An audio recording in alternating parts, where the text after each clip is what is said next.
Okay, looks like we're live.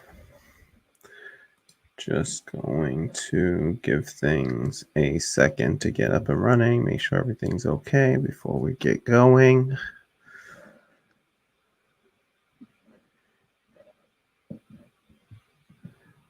Wait for a few folks to get up in here. Okay, hey, what's up? All right, okay, we got a few folks in here. So, all right. Hey everyone, welcome to Radical Democracy. I'm your host, Kamala Rose, and we've got some breaking news here, so let's get right to it. All right. Thank you for being here. If you haven't already, please do me a favor and like and subscribe. Hit that like button below. If you're watching on your phone, just close out the chat, hit the like button, subscribe, hit the bell to receive notifications. And and share the stream out on social media. Thank you so much for being here, folks. Really appreciate. All right. Okay, so this is the article from CNN. Joe Biden has selected his vice president, and he has chosen Kamala Harris. So I have a lot of thoughts on this one. This one is it's just, I mean, we'll get to it. I'll run through the little announcement stuff, and then we'll get right to it. So please do me a favor, say what's up in the comments. Also, just leave your comments and leave your thoughts in the comments. Let me know how you feel about this. If you are folks here planning to vote for Joe Biden? Are you? I'll tell you right now, I am not voting for Joe Biden. There was nobody except for Nina Turner that he could have possibly selected as his vice president to get me to vote for him. So nothing short of that would have. I mean, Bernie Sanders he could have picked, but that wasn't happening, and we already knew especially once he did the pandering step that he did during the debates of saying he's going to pick a woman, which is like, great. We have a woman running we had a woman running the CIA under Trump. We have this woman running the CIA and Trump, Gina Haspel, and she was named as one of the people responsible for torturing in Abu Ghraib. And so I don't, just saying pick a woman is a pandering move. And especially when they do this picking a black woman, it's, I at least get to speak on the blackness of it. I got pandered to and got played in identity politics in 2008 and 2012 with Barack Obama. I was a two-time Barack Obama voter. And that was something I would only realize my mistake later on in life when I finally got informed around 2016, circa 2016. So we got some comments here. X, what's up, X? Thanks for being here. X says this race is the Democrats' to lose. Yes, it is. And I mean, it's really kind of Trump's to lose. Like, let's be real. Like, Joe Biden is just disappeared into the ether and he doesn't even exist. But so it's really Donald Trump's to lose. Like, he could have, if he had been able to get the Republicans in Congress to move further to his position, at least that he claims to have in these recent executive orders, if that was really his position and you really wanted to see $400 a week in the unemployment and have those basic provisions, he could have pushed on that. And so he has all the power of the U.S. government to just use at his whim right now to spend. He could have provided a universal basic income. He could have provided more than a $1,200 stimulus check. Like, he could have implemented the same programs that we see happening all over the world with, in the UK and Germany, and just basic idea of payroll, wage replacement, where the government steps in and says, listen, we'll replace 80, 90, whatever percent of the payrolls for every company, as long as you don't fire your employees.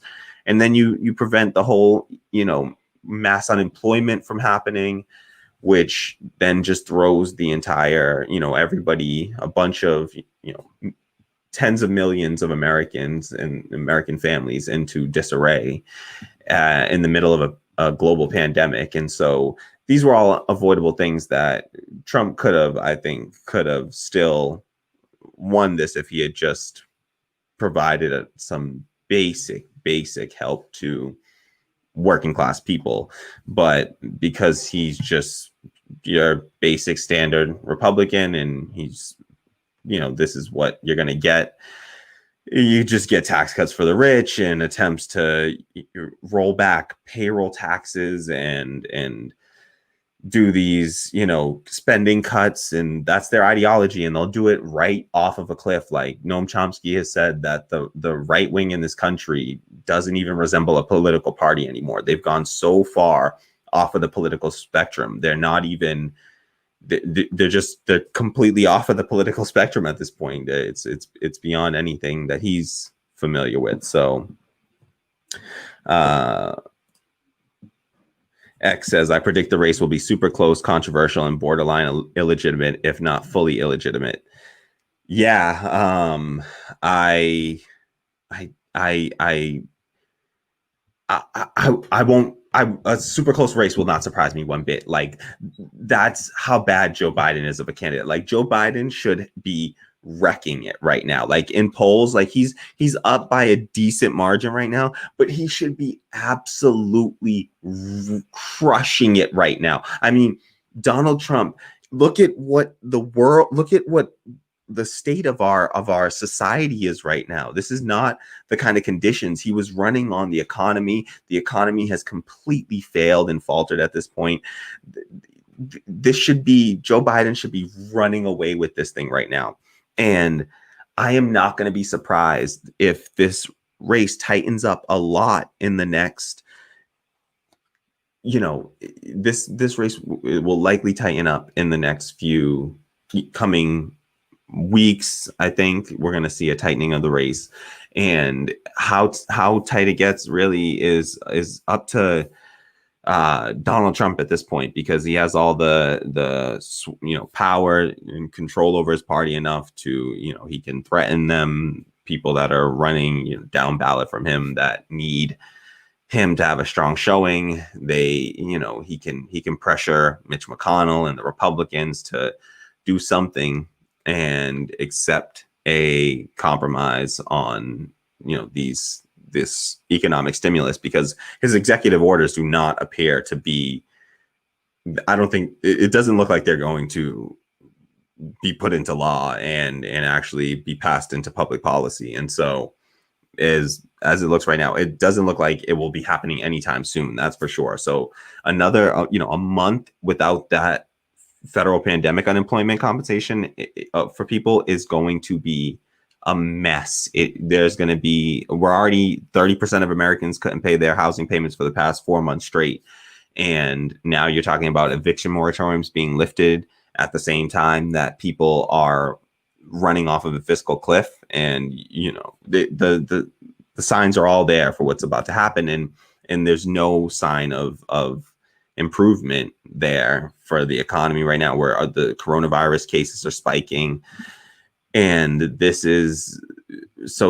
talking about the greatest depression in US history. And so, I mean, you could run like donkey against Donald Trump right now, and I think they would win. I seriously, genuinely believe that. So Joe Biden, if he makes this even close, it will be a indictment of the Democratic Party, to say the least. So, oh my goodness, yeah. So Mark McKeever says Harris versus AOC primary 2024. Yeah, I don't honestly believe that the DNC is looking ahead to 2024 and who can compete with AOC, knowing that Biden is a one-term president.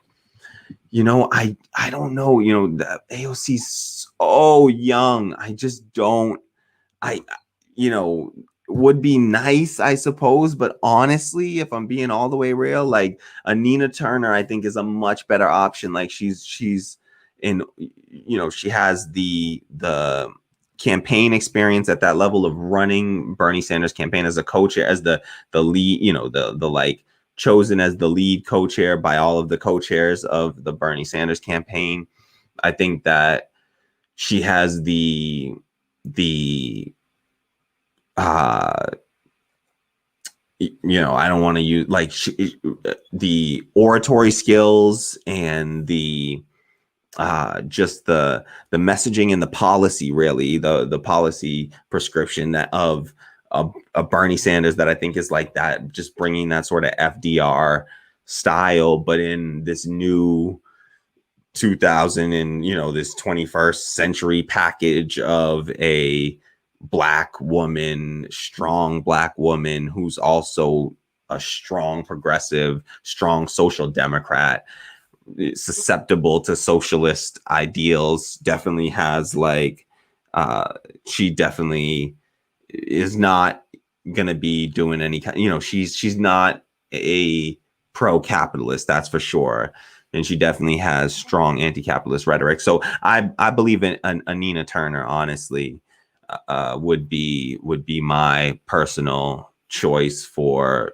2024. Would be, for us running from the left is a Nina Turner. I just think that AOC, I don't know, 4 more years in Congress, she's already softened up, Nancy Pelosi's mama bear, and I just don't like that kind of, like, I don't want that soft rhetoric. We need somebody that's really willing to buck the establishment in the party, the powers of the Democratic Party. And so we'll see. Let me know what y'all think, who y'all are looking at for 2024, who you're hoping to see run and make a strong run. I honestly think that, sadly, Kamala Harris is the likely 2024 Democratic nominee. It's just the progressives. I don't think that we'll have a candidate like a Bernie Sanders that will be able to coalesce enough of the left. We'll see. I will be happily surprised, but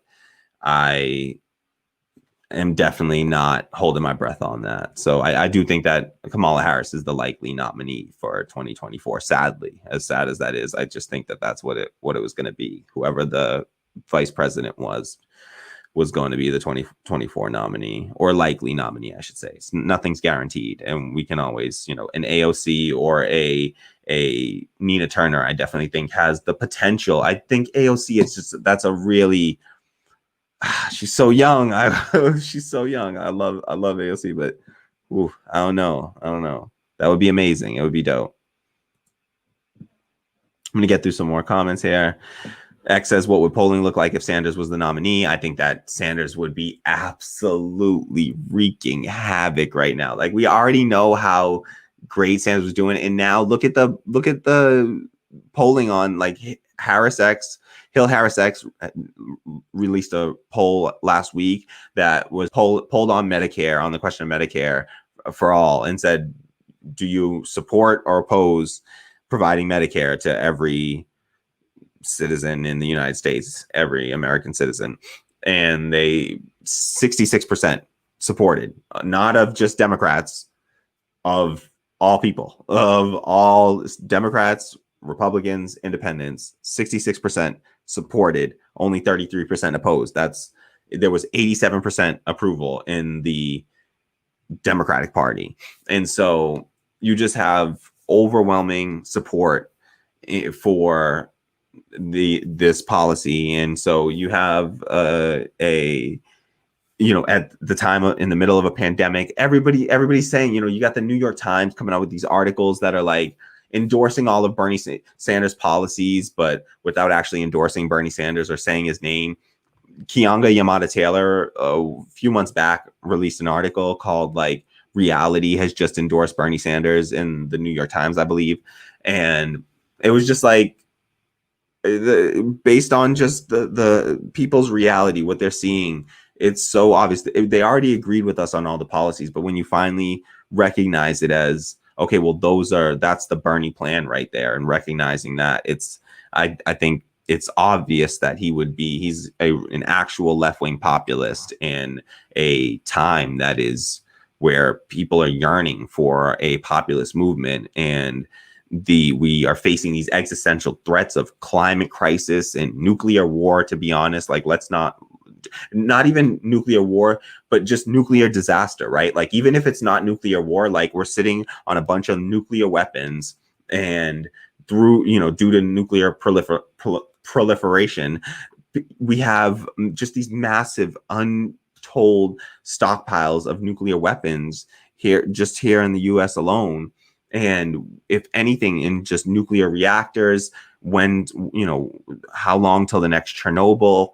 These things are just bound to happen. And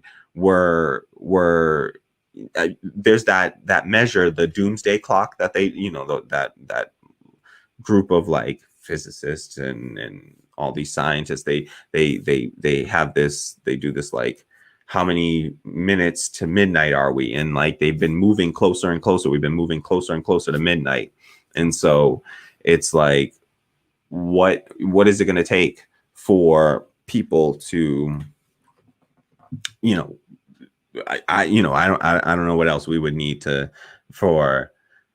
recognize that Bernie Sanders' policies and his platform are absolutely winning popularly right now. And this is it. People will say, like, oh, well, Joe Biden, beat Bernie Sanders, and look at, if Bernie Sanders' policies were popular, then why did Joe Biden win the nomination? And why is Kamala Harris, another neoliberal, another proud, staunch capitalist, and Kamala Harris, why do we have an attorney general as the vice president in the middle of a Black Lives Matter movement? And so, but the reality is that when the election was happening, they were polling at each time they polled, they did exit polling, and they polled whenever people went to vote, they polled, and they polled on the question of, do you support Medicare for all? And in literally every single state, it had popular support, in every single state. And in most states that they polled it in, it had overwhelming support. And so, particularly in the Democratic Party. And so people, even in South Carolina, it had majority support in South Carolina. Medicare for all did. And even though Joe Biden won South Carolina, and South Carolina was everything. I mean, that was it. It was South Carolina because Jim Clyburn, and then of course Super Tuesday with the coalescing of Buttigieg and Amy Klobuchar dropping out and coalescing behind Joe Biden. And then that they, like Jamal Bowman said in a recent stream that he did with Bernie, like, this is like, it's like the establishment had to gang up, they had to jump Bernie at the last second. And if they didn't jump Bernie, Bernie would have won. And there's a great, I have a video that I did. It's Richard Wolff gives his perspective on the Bernie 2020 campaign. And I just think it's a great perspective. I mean, I don't want to like toot my own horn there, but maybe I can pull it up at some point. But it's just great perspective on what his campaign meant, because there was success within his campaign, and how we should look at it from the left. And so I definitely feel like Sanders would be up easily by double digits, and he would maintain a double digit lead going all the way through to November. I think it would have been a landslide victory. I think Joe Biden sadly has a chance for a landslide victory here because Trump's doing so terrible, but so anybody could have won. I honestly believe that at this, if Joe Biden can win, then anybody could have won.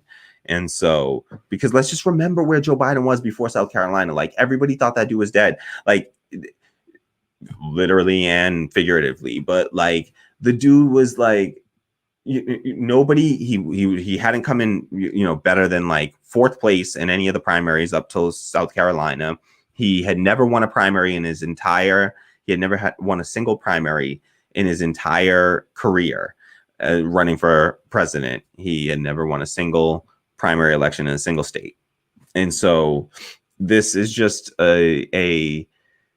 the only thing that he did was win South Carolina. That was it. And it was enough for the establishment to say, okay, this is our only hope. This was our last hope, because nobody else is taking it. Nobody else was going to get that support right there, because it looked like Amy and Pete had no support within the Black community. Like Kamala Harris had no support from the Black community. She just got outrightly rejected, and Kamala Harris had to drop out, in fact, of her race before she got put on the California ballot. If you look back at the timeline, Kamala Harris dropped out of the race before Iowa, but it was also right before just days before she would have had to be forced to remain on the California ballot. And she, at that point, was polling less than Andrew Yang in some polls. And so she was about to get whooped in her own state by not just by the Democratic frontrunners Bernie and Elizabeth Warren, but also by like Biden and Yang, and like Tom Steyer was starting to poll. Like I think that Steyer was like polling near her or ahead of her at one point in her own state. So that's what we got to deal with. So we haven't even really gotten into. So Meanally says, hi, Kamali. How are you? I'm doing well, Meanally. Thank you so much. How are you? How is everyone doing? Just want to check in, actually. Let me know in the comments. How are y'all doing? Just, whenever we get some news, it's always good to check in, see how folks are holding up. How are y'all holding up? How's the mental health? X says, I'm hoping Trump's USPS shenanigans will backfire like the dispatching paramilitaries to cities did. Yeah, I hope so. But honestly, they seem to be effective right now. Like the what he's doing at the USPS, it's working. He has allowed his far right wing, donor Louis DeJoy to consolidate power within the post office to move around a bunch of lifelong folks that in Louis DeJoy is the current postmaster general appointed by Trump, who was a major donor to Trump's campaign. And their whole goal is it's a 2 to 3 prong goal, really. It's 2 prongs in the sense of, one is delay the mail-in vote. So they would like to delay the next vote, so that, because it's just a voter suppression tactic. And as a Republican who the name escapes me right now, once admitted on publicly, the less people that vote, the better it is for the Republican Party, the better their chances to win. So they know that, and the more right wing you are, the less voting you want to have happen. So you want the power in fewer people's hands. That's what you need. And so you don't want a lot of people voting. And that happens even in Democratic elections, like in the case of Charles Booker versus Amy McGrath. I think Amy McGrath was honestly happy to let voter suppression happen there. They closed down, like that was in Kentucky, and they closed down like in Louisville, they closed down like 95+% of the polling locations in a city. There was like 1 or 2 polling locations for like hundreds of thousands of people were going to have to go to, I believe it was 1 or 2 polling locations in all of like Louisville, which is like them putting 1 polling location in all of like Boston, where I live, which is just, that's absurd. Like we have polling locations like in every little town. You have a polling location, much less like having 1 in a massive major city in the middle of a pandemic, when you're talking about trying to keep people separated, socially distant, sheltering in place. And this is what they want to do. So their goal with the USPS is to delay the mail-in vote, which has another layer of it, where by delaying the vote, you'll also weaken the public belief in that, and public opinion on it will shift to being more negative, because people will say, oh, look at that, the mail-in vote, it failed, because Trump's already working up and saying, oh, it's fraud, and the mail-in vote's fraud, even though he voted in 2020 with absentee ballot, and he's very often voted with an absentee ballot. So he's done mail-in voting, but then turns around and says, oh, mail-in voting is fraud. And so they would like to do that. And then also to privatize. They by weakening it, then the second prong of it, their approach is to then privatize it. They'll step in and they'll say, oh, look at the USPS doesn't work well. What do you have to do? You have to come in and you have to privatize it, and that's what their goal will be. So Meanly says, I think that AOC will still be too young to run in 2024, which I agree with. I think that she's just too young. She's going to literally be like just old enough to be running. And I just don't think that she'll want to lose her, step out of her seat in Congress at that point. Like it's just, she holds a seat in Congress. It's an important seat. I don't know why she would give that up at that stage. She has a lot of power and sway already. I don't see that at her age, her needing to jump out there that early. And I just think that there are people that would carry the message better across the board, like a Nina Turner. And so Mark McKeever says AOC would qualify for 2024. Yep. And her maturity might outweigh her age, but I do support Nina Turner as a candidate. I feel that the DNC is looking beyond 2020 with today's VP pick. Yep. Absolutely. I agree. I think that that's what their goal is with the Kamala Harris VP pick for sure. Thanks to everyone for being here, by the way. Thank you so much for being here. If you haven't already, do me a favor and like and subscribe to the show. Hit that like button below. Hit the bell to receive notifications anytime we go live or launch a new video. And if you can afford it, do me a favor and send me a donation on Patreon. It's patreon.com/radical democracy. I appreciate it so much. And let's continue forward. All right. X says that Nina is a champion. Yes, she absolutely is. I love Sister Nina Turner. She is amazing. She is just that's Black leadership right there. That is somebody that speaks for me. Whatever she says, she speaks for me. And so, yeah, Nina is absolutely a champion. And I really believe that she could be our best hope for 2024 on the left, honestly, in the US. And so X says, watch interview with head of Postal Workers Union yesterday on the Majority Report. Said the changes DeJoy is making won't hamper the success of mail-in voting. That remains to be seen.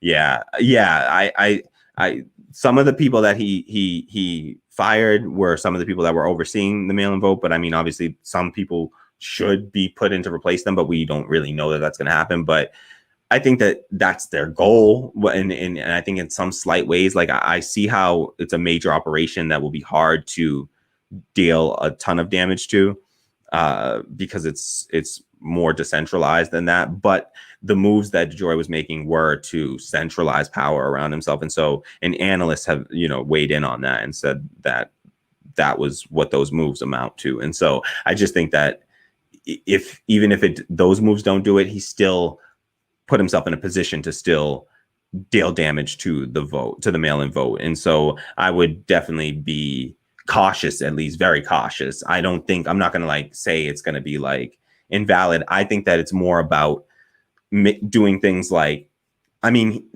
he did things like made it so that employees couldn't use overtime and put in policies that employees weren't allowed to take overtime.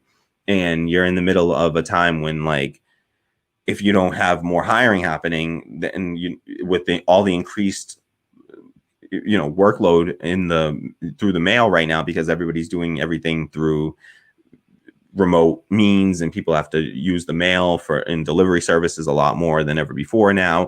And so I think that that's just, they said that mail was being, people were being instructed to leave mail on the floor, the floor of these facilities, packaging facilities. And when they're, even if they're willing to work overtime, they're not being allowed to work that overtime. And so things like that, I think will have an impact, even if it's some slight impact, it's enough to then further sway public opinion. Which I think is their real motive behind it, because I don't know if they'll do enough damage to sway an election. I mean, if it's a really close election, a few votes here and there, yeah, that can matter.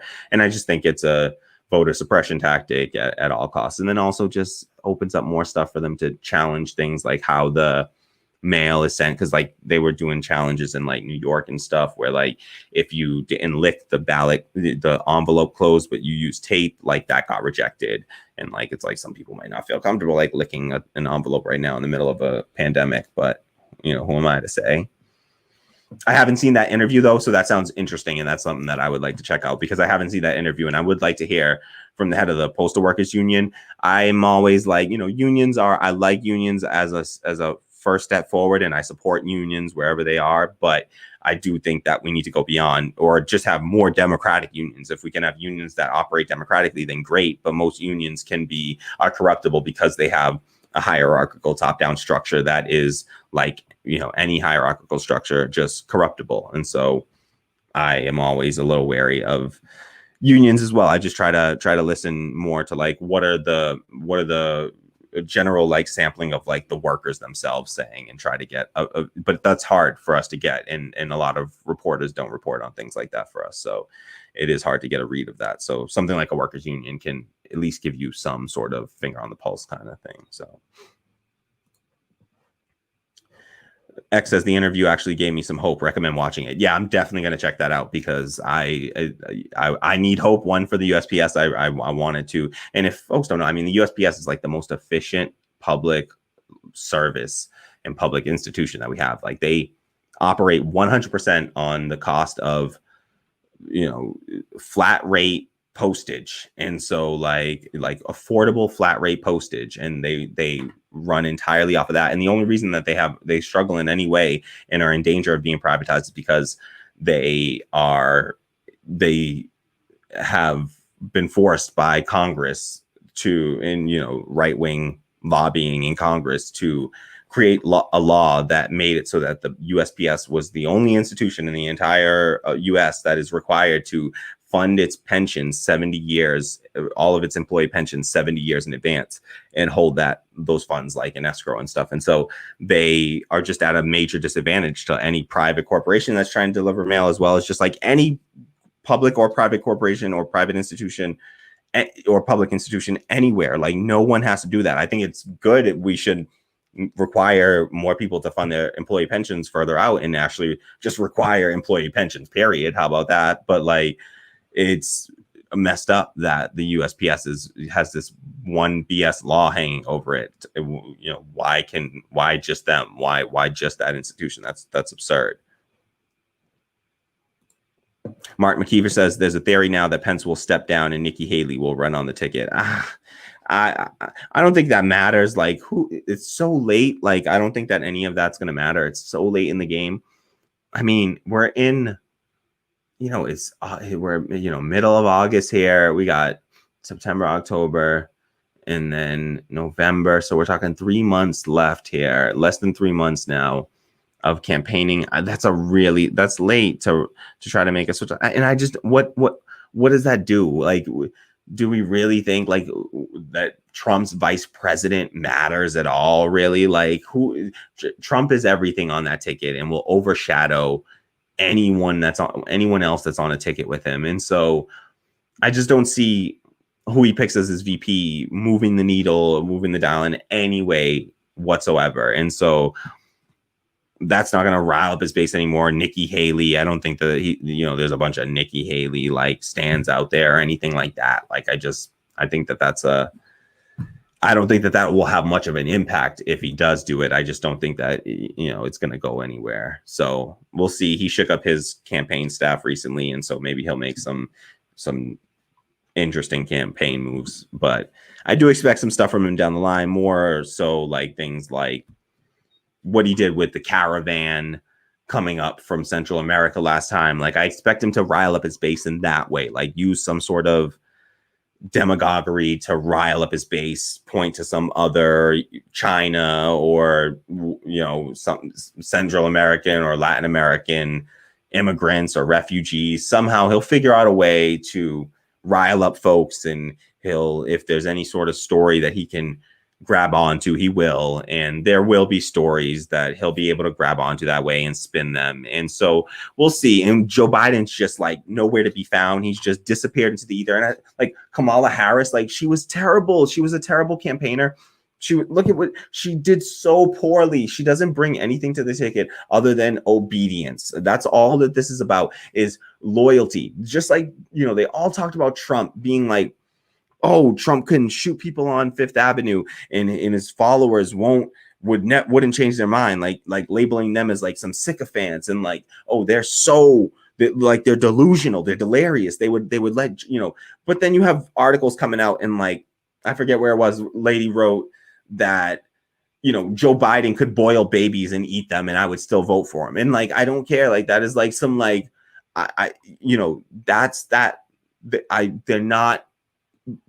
that's not a complete joke to her. Like, that's clearly not a complete joke. Like, there's just about nothing that he could do to stop these people from voting for him, because for a lot of people, they're just so afraid of Trump. Like, at this point, it's like they have made Trump into they have charactered him so well and just like made him out to be the problem, when really he's just a part of the problem, a symptom of the problem. Really, I really do believe that he is not a cause of the problem. The problem is capitalism. The problem is the damn system. If we change the people out every 4 years, we change these people out every 4 years, but it's changing from one capitalist to the next, we're going to get mostly the same policies. Where Trump and Biden differ, in my opinion, is in rhetoric, right? Like, Trump wants to, he supports the foreign wars, he supports our wars, and in fact, he's to the left of Biden on war, to be perfectly honest. Donald Trump is to the left of Biden. Donald Trump at least had rhetoric. At least his rhetoric is to the left of Biden. Rhetorically, he was against the Iraq war. Joe Biden was at full-throated support for the Iraq war and Afghanistan war. And Trump at least reflexively says that he's against these things, even though he turns around and his policies all maintain our forever wars. And they're no different at a policy level. Like, policy-wise, they're practically the same thing, Trump versus Biden, in my opinion. But it's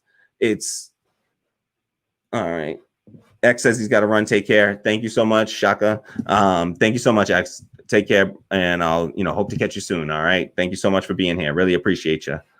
All right. So yeah, like Trump and Biden, there's just not that much distance between them. I think that policy wise, you're going to get much of the same policy wise. Like, what would Biden have done any differently than Trump over the course of this?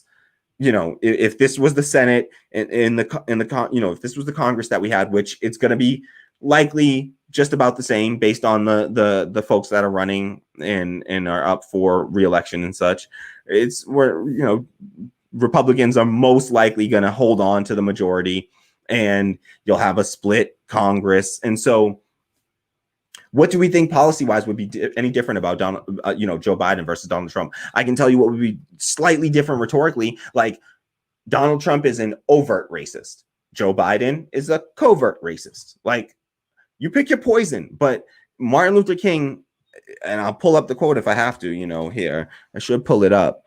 And I've done this before, but it's like, I'd rather have, they talk about the devil I know versus the devil I don't. Like, or the fact that, like, Martin Luther King in his letter from a Birmingham jail said that he's more concerned with the white moderate, and so here, let's pull up. Yeah, no, I won't do that right now. But yeah, he, in Martin Luther King's letter from a Birmingham jail, he says that essentially is, with deep regret that he has to, say that he feels like the Negro's greatest stumbling block is not the white citizen, white citizen counselor or Ku Klux Klan member, but the white moderate who believes in a negative peace, which is an absence of tension, to a positive peace, which is a presence of justice. And they constantly paternalistically say to the Negro that, like, I believe in your goals, but not in your methods of direct action, and always want you to live by their timetable. And so this is a synopsis, I'm synopsizing here, and this isn't exact summarizing here. It's not exact, but that's basically the gist of what he says there. And so That's what we have to watch out for. And so I just think that you're going to get with the Joe Biden, it's going to be a lot of the same. What we're going to get is whoever if he wins, which he's likely to win at this stage, I think. If you feel otherwise, let me know in the comments. If anyone thinks that Trump is likely to win at this stage, let me know if you think that. I still think that he could win. I just don't think he's likely to win. I think that that's a stretch right there. So let me take a quick drink because I'm thirsty, y'all. Oh, where is... Hey, what? Okay, here we go. Sorry.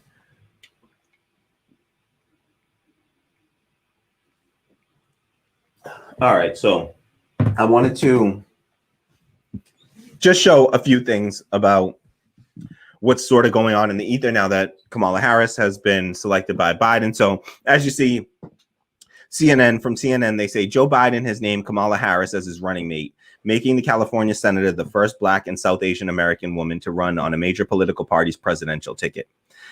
I've decided that Kamala Harris is the best person to help me take this fight to Donald Trump and Mike Pence, and then to lead this nation starting in January 2021, the presumptive Democratic presidential nominee wrote in an email Tuesday.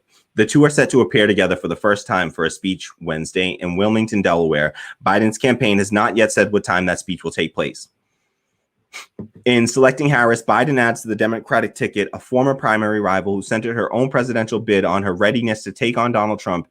Yeah, by trying to get him banned off Twitter. That's how she plans to take on Donald Trump. Like, not in any substantive way, but sure, she'll try to get him kicked off of Twitter. That was literally her big debate ploy and tactic that she took. That's the tack that she took against Donald Trump. That was her resistance to Donald Trump was, oh, please, Jack Dorsey, ban Donald Trump from Twitter.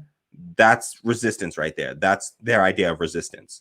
When he, vote for his military budget. Oh, she's all about that. She, gladly, she never once voted against, she never saw a Trump military budget she didn't like. In fact, she, along with Elizabeth Warren, decided to give Trump more money than he even asked for one year for that military budget.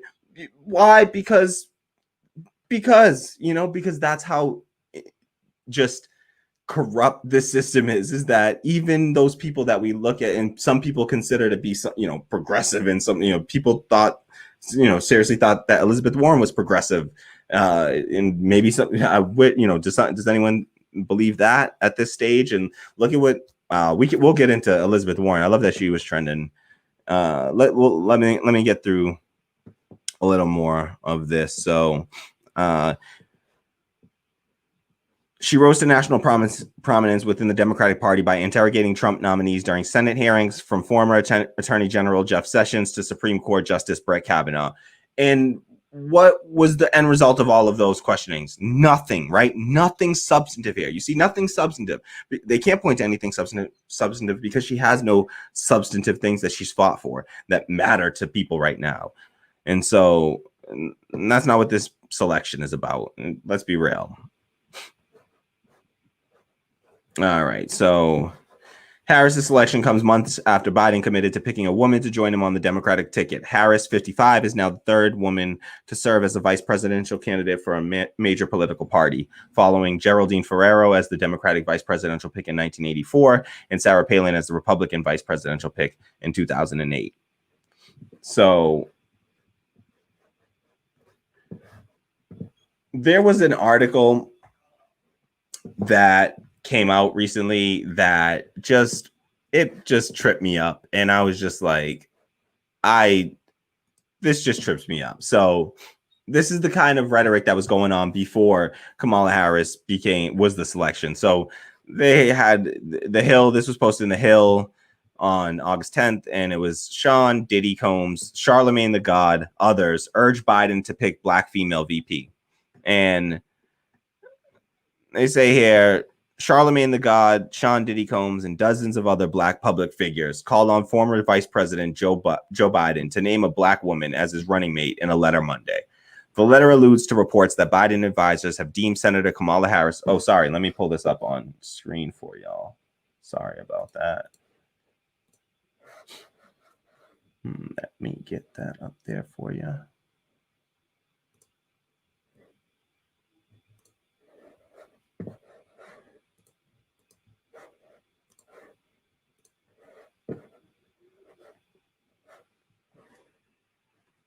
And thank you so much to everyone that's here. If you haven't already, do me a favor and please like this stream, subscribe, and share on social media, Twitter, Facebook, wherever you can. I'd really appreciate it. Just get the word out there. Hopefully get more eyes on there and get the stream growing. We're actually last I checked, we were at 92 subscribers. So we're getting really close to 100 subscribers, which is really awesome because I've only really had the channel going for about 3 weeks now. I started the channel originally about 4 months ago, but then I only put up a few videos, and then Bernie dropped out of the race and just kind of got my mood in a really bad place. And so I kind of had to, I think the left was sort of recalibrating at that point, and I needed some time to recalibrate. And so I did that and just got right. And then it was really when Michael Brooks passed that just sort of pushed me to say, I got to get out there and start making this happen. And so ever since then, I've been doing these streams pretty regularly, and we're already approaching 100 subscribers. So please do me that favor and share this out, and, retweet or whatever you can to help push this out and hopefully get us, get some more subscribers, get some more folks in the community so we can make these chats more engaging and make these streams even more engaging. And I really appreciate that. So thank you all for your support, to everyone. I've seen a lot of folks doing that, and I've retweeted and try to, follow everyone that I can in the community. And so just want to try to platform as many folks as I can. And so I really do appreciate everyone that's reached out. Some folks have reached out and just like moved me to tears with what they've said. And so thank you to everyone. I actually should shout out, and I should have shouted out at the top of the stream. I've got 2 new patrons that I want to shout out. And so I should have shouted them out at the top of the stream. I'll make sure I shout them out at the end of the stream. But I got 2 new patrons. And I'm not sure if I can share, but we have 2 new patrons. So Kirk Golson, thank you so much for donating and for subscribing on Patreon. I really appreciate that. So shout out to Kirk Golson, and also huge shout out to Steve Alvarez as well, who also became a $10 subscriber. So that's really, that's just amazing. I can't thank you enough. That means so much to me. So I really appreciate that. And Kirk signed up for a $3 subscription. Thank you so much to Kirk for that. I really appreciate that. Those donations are truly going to help this program survive and to grow. And so I appreciate you so much and can't thank you enough for that. So oh yeah, and I really appreciate the heartfelt messages that folks have sent, and I can't put into words. It means so much. And so thank you so much.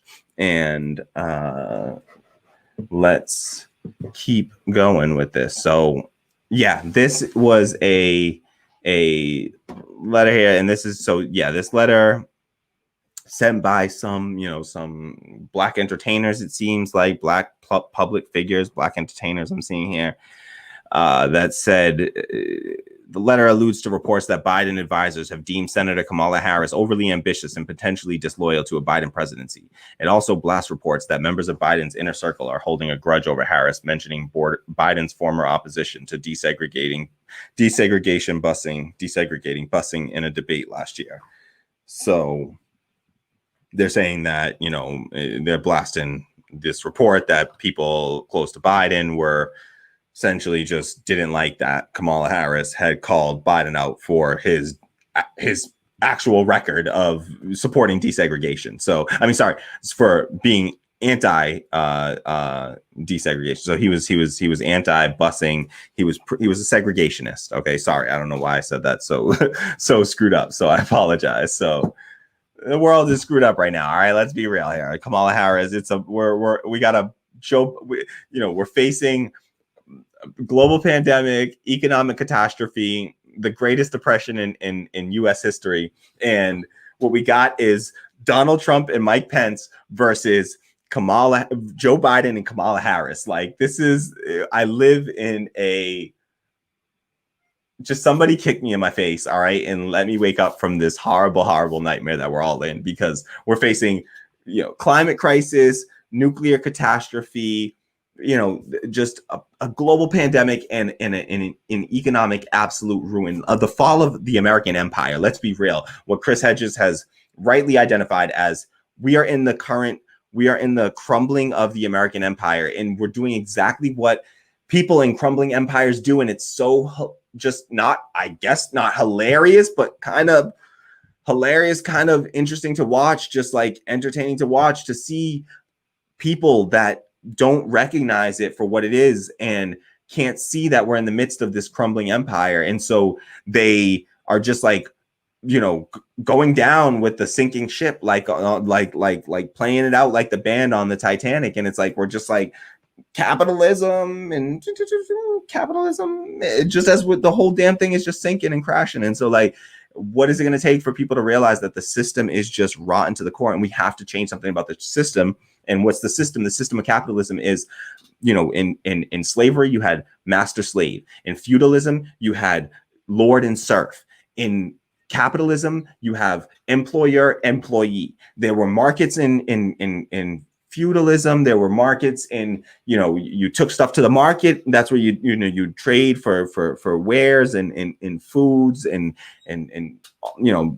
pelts and all different kinds of trinkets. And so there were markets then. There were markets in slavery, right? There was a slave market. There was a cotton market. There were markets during slavery. So markets exist outside of capitalism. Capitalism isn't this, to say, oh, capitalism is markets or, that market ideology. Or no, it's not. That's not what capitalism is. Capitalism is defined by the employer-employee relationship. And so it's that we need to dismantle in the system. That's what's wrong with the system. Everybody says like, oh, systemic racism, systemic sexism, systemic, homophobia, systemic transphobia, like these systemic problems, or it's the system keeping us down. The system.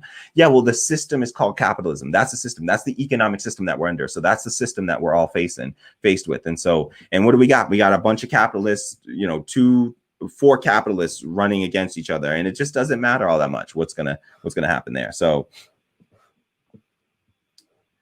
let's check out some more. So real quick, I'll just get to this. So in this letter, they said the letter also criticizes Biden. So this is wild because it's like, was Joe Biden, so this is more from this letter, was Joe Biden ever labeled too ambitious because he ran for president 3 times? Should President Obama not have made him VP because he had to worry about his loyalty when he clearly had ambitions to be president himself? The letter asks, why does Senator Kamala Harris have to show remorse for questioning Biden's previous stance on integrated busing during a Democratic primary debate? So, like, all right, well, the letter also criticizes Biden's support in the 1980s and 1990s for tough on crime policies, such as mandatory minimum sentencing and harsher sentencing for offenses involving crack cocaine compared to powder, right? So we'll come back to that. So the letter criticizes Biden's support for tough on crime policies. You're criticizing Biden's support for tough on crime policies while also touting Kamala Harris, California's attorney general, who we'll see did things like lock up the parents of truant kids, locked up over 1,500 people for weed, and then laughed on Charlemagne the God, who is one of the people in this letter, laughed on his program, The Breakfast Club, talking about how she smoked weed in college after having, as attorney general in San Francisco, was locking up, hundreds of people, thousands of people, and then turn around and laugh about that shit, in while running for president. So, does that, she literally like kept people locked up fought to keep people locked up longer in order to maintain a prison slave labor force. So this woman is out here. So these people are literally like, and I tweeted out about this, but it's like, these people are over here like pushing Kamala Harris, and they're talking about like failing to select a black woman in 2020 means you will lose the election. We don't want to choose between the lesser of 2 evils, and we don't want to vote for the devil we know versus the devil we don't, because we are tired of voting for devils, period, the letter states. Other signers of the letter include Nick Cannon, Hotep ass, Bishop William J. Barber, who's the only good person they name it. Well, Ben Crump, so civil rights lawyer Ben Crump, but you know what kind of folk, you know what Ben Crump is about. But I can talk more about Ben Crump. He does decent work. He does solid work. He does good work, I'll say. But these are not William Barber. William Barber is unique there. He understands the class and racial dynamic at play. And so it's a little surprising to me for him to be on a letter like this, but he probably, I don't know if he necessary. I don't know. Cause that's interesting. I don't see him as somebody that would be supporting a Kamala Harris. I'll have to look into that, cause that would just be a weird take from him. He's somebody that fights for like the Poor People's Campaign that is carrying on Martin Luther's legacy. When Martin Luther King was assassinated, he was going down to the South to fight for this Poor People's Campaign, and where we were supposed to be uniting people across, this intersectional campaign of working class people in order to really push back against all these destructive forces of capitalism. And Martin Luther King was a democratic socialist, and he called himself that in a letter to his wife. So they just said failing to select a black woman in 2020 means you will lose the election. I disagree. With that right there, I just completely he could have, who was not going to vote for him? Well, one, it would have disappointed more white liberals than it would have just, off-put black people. Like, more white liberals would have not voted for Biden if he didn't pick a black woman. It would have been more people, more like suburban white liberals that would have, been like white guilt in their way to being like, oh, I can't support that. But black people, I mean, look at that. I mean, Biden's policies are horrible for them, but old black people who are the reliable voters, the more reliable voters, let's be real, young people, and I'm an elder millennial, but I'm 33. And so like, I'm just like right on the edge there, but I'll tell you, like, we as a voting bloc, we just don't show up enough, particularly younger voters, which I can say I wasn't a reliable voter when I was younger. So it's just something, especially in black and brown communities, civic engagement is just, it's not a thing. People are cynical about the political process because they've seen no matter who the hell is the president, whether it's Bill Clinton, 1994 crime bill, and what's that dude's name? Willie Horton, just that whole case with Willie Horton and just that whole tough on crime shit. Like, that's Bill Clinton. That's, the same Bill Clinton whose wife was the Secretary of State for Barack Obama, and Joe Biden. And these people it's all interconnected, and it's just going to be, we're just shuffling around the same shit that we had. And again, just reminder that people talk about return to normalcy with Joe Biden, but it's like, normalcy got us to this point that we're at right now, and so we also have to just take stock of that. So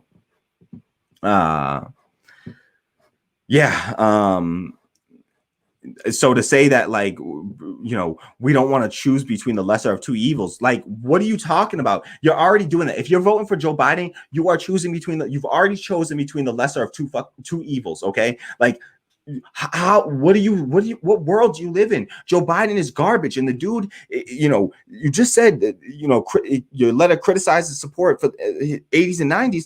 The dude still defends that stance to today. Like, he only recently came out in this election cycle and said that he was even like that he thought that maybe that, like, it wasn't totally perfect policy, but he still stood by his stance and said at the time he believes that it was the right decision to make. Like, so just miss me with that garbage about, like, Joe Biden. The dude is like, he said the same shit just a few years, like 10 years back, he was saying the same shit about, like, Mexicans being drug dealers and bringing crime across the border. So it's just like, even in rhetoric, if you dig deep enough with Joe Biden, you find some garbage, just horrendous rhetoric of his. So to say, you don't want to choose between the lesser of two evils while you're simultaneously sitting around worrying about who Joe Biden picks as his vice president. Like, you think that whoever Joe Biden picks, look, what did Joe Biden do to impact Barack Obama, really? Like, who are you kidding?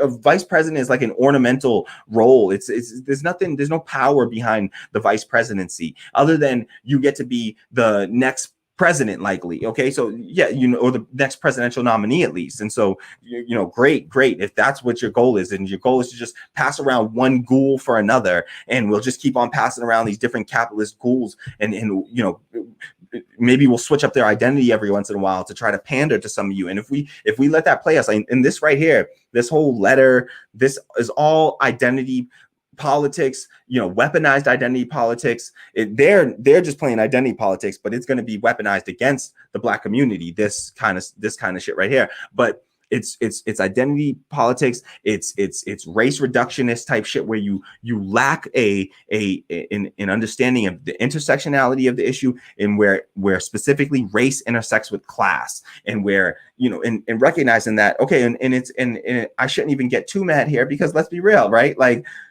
Sean Diddy Combs and Charlemagne the God and Kamala Harris, yeah, they're all Black, but they're also all in the same class. Let's be real. These are people that are wealthy people. Sean Combs, that dude's wealthy beyond anything I'll ever imagine. Honestly, I won't even waste my time imagining that kind of stuff. Don't want it, to be honest. I've done something wrong if I amass that amount of wealth. I've done something wrong. I've exploited too many people, and I've done something wrong if I've amassed that amount of wealth. So I definitely don't want to be there. So no jealousy here. Don't begrudge them for it whatsoever. But this is the problem with these people, and this is what they do. And to respond to this, I'd like to just show a clip of Malcolm X that I think is very pertinent. I'll read a couple of quick comments here.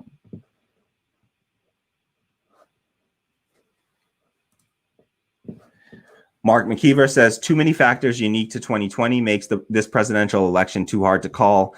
Anything can happen, including the debates and voter suppression. So yeah, exactly. I agree. I think that there's never, I think with the mail-in vote, and it's just the Congress and the Republicans in Congress and Trump could push something that actually gets something done, where there's an economic stimulus provided to the mass of people. They have the ability to just give away government money, which I believe in. I think they should be doing it. I think they should give it away through the form of a universal basic income, because it's already too late to do anything else.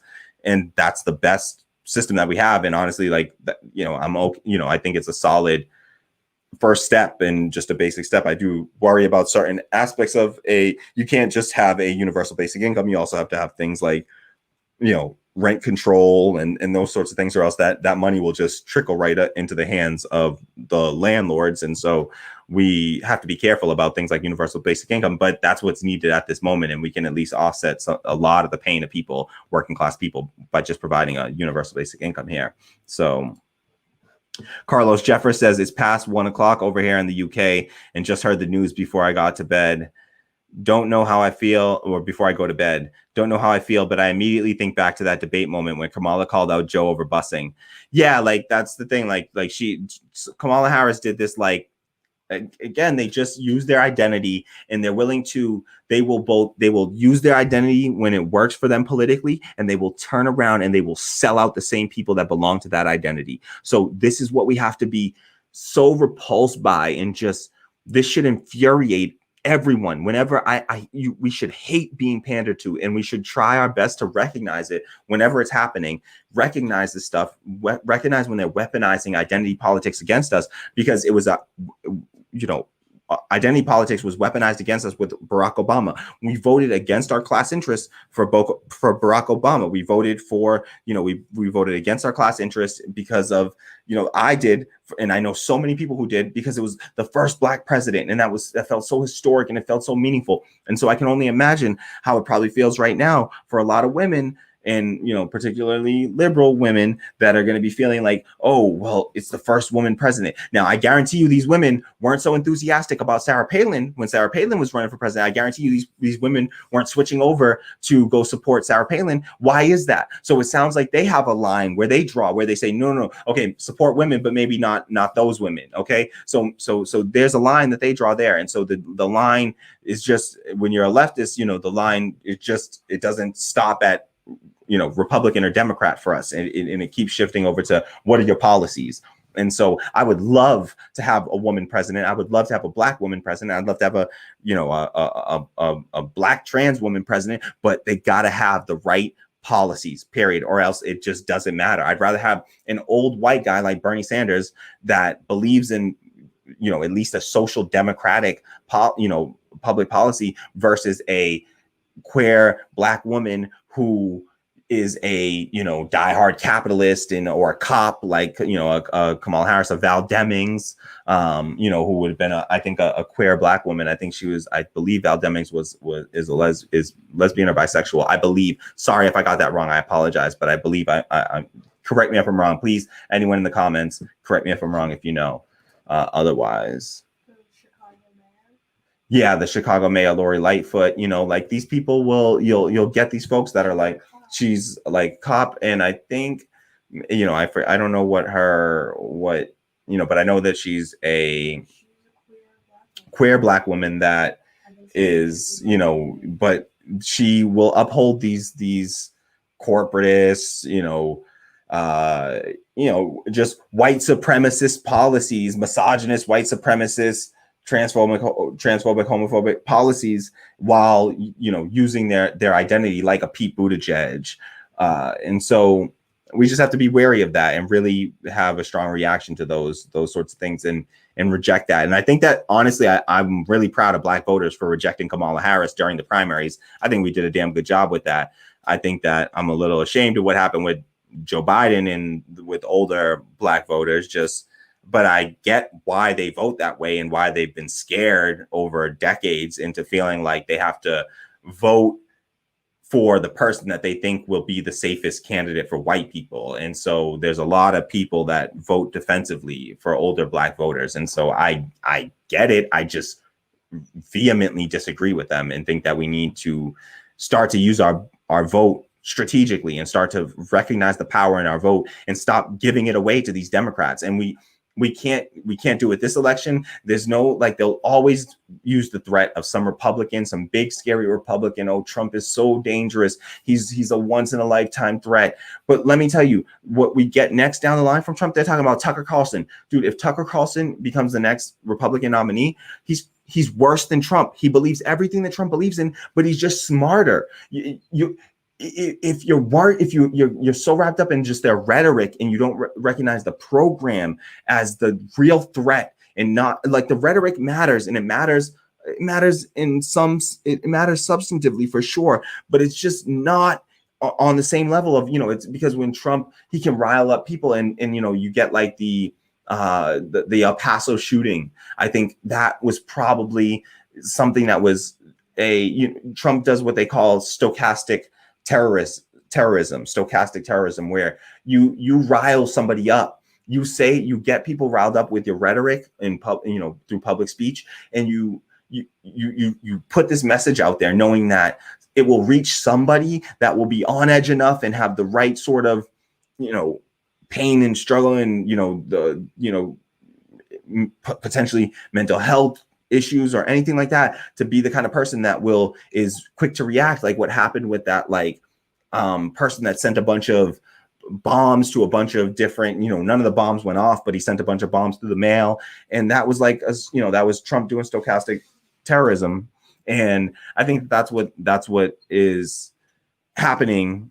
You know, that can happen when you have really, really terrible rhetoric, but I don't know that there's no study done there to show me any numbers to say that that's any more dangerous than the subtle, or the hiding the ball that Joe Biden does, that then allows them to do things like lock kids in cages and drone bomb people without people like me paying attention, because they tricked me into not paying attention for a long time. And so yeah, so I do think back to that debate moment, but I think that was her just weaponizing identity politics and just using identity politics, but really having no substantive critique of Joe Biden. She has no real substantive critique, and we can get into some of her record and why she wouldn't have a substantive critique about Joe Biden. Carlos Jeffer says, I felt just how you felt, deflated over Bernie's race ending the way it did after such an amazing start. Yeah, was Bernie screwed by the establishment worse than he was back in 2016? Yeah, I mean, it took literally, they threw, and I love the Richard Wolff's take on this, and I have a video on it called like something like Richard Wolff Perspective puts Bernie 2020 campaign in perspective. And Richard Wolff, I think, just talked about how it took everything the establishment had, and I mean everything, for them to, coalesce behind Joe Biden, and Pete Buttigieg and Amy Klobuchar dropping out with Barack Obama working behind the scenes to just, completely like coordinate that all of those moves behind the scenes to push Pete Buttigieg to drop out and to throw his support behind Joe Biden, because in making all those backroom deals that they do. And that's what really happened. And it took all of everything they had to stop this socialist, this democratic socialist, social democrat, we all know, but who ran as a socialist, called himself a socialist. And it took all that for them to stop that. And so that should be promising to us. That should still give us hope that, yes, it did, that he did get screwed over worse this time, I think. I mean, it was bad. Last time it was bad. They blacked him out. And we did good as the volunteer base and the movement to circumvent that this time. And we really did. We really did great. I think the organizing for the Bernie campaign was something phenomenal. And we did something really special in just being able to circumvent mainstream media and all of the sort of corporate media that was lined up against Bernie. But I think that it should give us hope that it took all of that to defeat us. And, maybe, just maybe we can rally back in 2024 and do better, with put forth an even stronger progressive candidate that won't back down from criticizing the establishment and the other candidates in the race, like Bernie did with Joe Biden, who he refused to draw the distinction between his record and Joe Biden's. And I think his campaign suffered for it. So Mark McKeever says 2020 primary was a balloon pop as opposed to 2016 where the balloon leaked slowly. Yeah. So this year's primary happened so quick and stunning. Yeah, that's a great way to frame it. Actually, I love that. I think that's a perfect framing of it, where it's like it just happened all at once. That was, what Kyle Kalinske called Bloody Monday, and I don't know if it ever got that official naming, unofficial naming, but it was like Bloody Monday when they just came in the establishment after South Carolina primary, and they just piled on. And by dropping out, there was nothing like that in history. Like, look it up, and there's just nothing like that in history. Two of the top, of the other top candidates dropping out the same day, right after the primary, before Super Tuesday, and endorsing the candidate who was previously currently just the number 4 candidate or something, number 3 candidate, but he had just won South Carolina, was it, and had won his first primary after losing the first one, getting blown out in the first 3 primaries. And then he just suddenly comes in, and nobody wanted to. You'll notice, just look back at the news from the time, and nobody was pushing Joe Biden. Nobody wanted him, and they were stuck with him, and they were just like, okay, this is all we got, so we're getting behind him, and they did. And much to our chagrin, and just to the pain of the left and the left movement, really, they did it. They did the damn thing, and they, like Jamal Bowman said, they jumped Bernie at the last minute there. And so, yeah. Good framing there, Mark. Appreciate that.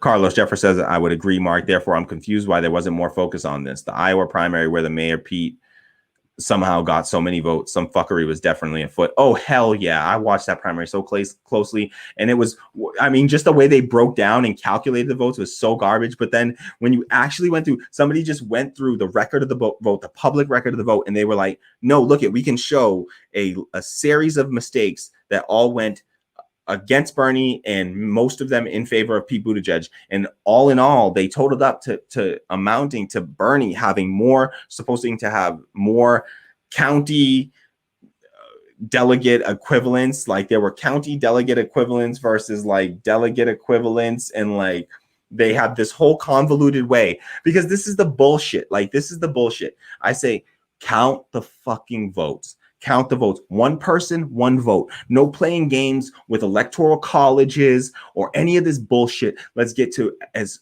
close to direct democracy as we possibly fucking can. But this is why we give away all of our, we don't participate in democracy in our daily lives. So when it comes time to participate in a democracy, we're totally cool with this bullshit facade of a democracy that we have. And so this is what we get stuck with. And it's this is why we need to have democracy in the workplace, so that people can practice democracy every day. And then they'll know that what's going on in our political system right now is not democracy. And nobody would be jaded and be sitting here thinking that was actual democracy. And that's why it's so absurd when America goes around the world dropping bombs on people, talking about they're spreading democracy, when they don't even provide democracy to their own citizens in the workplace, where the majority of adults spend the majority of their waking hours of their adult lives. And so, yeah, you can't say that you believe in democracy and but then say, no, people don't deserve democracy in the place where they spend the most of their time. Then you don't really believe in democracy. So, yeah, all right, let's keep pushing forward. Carlos Jeffer says, did they even count those votes from the satellite caucuses in the end?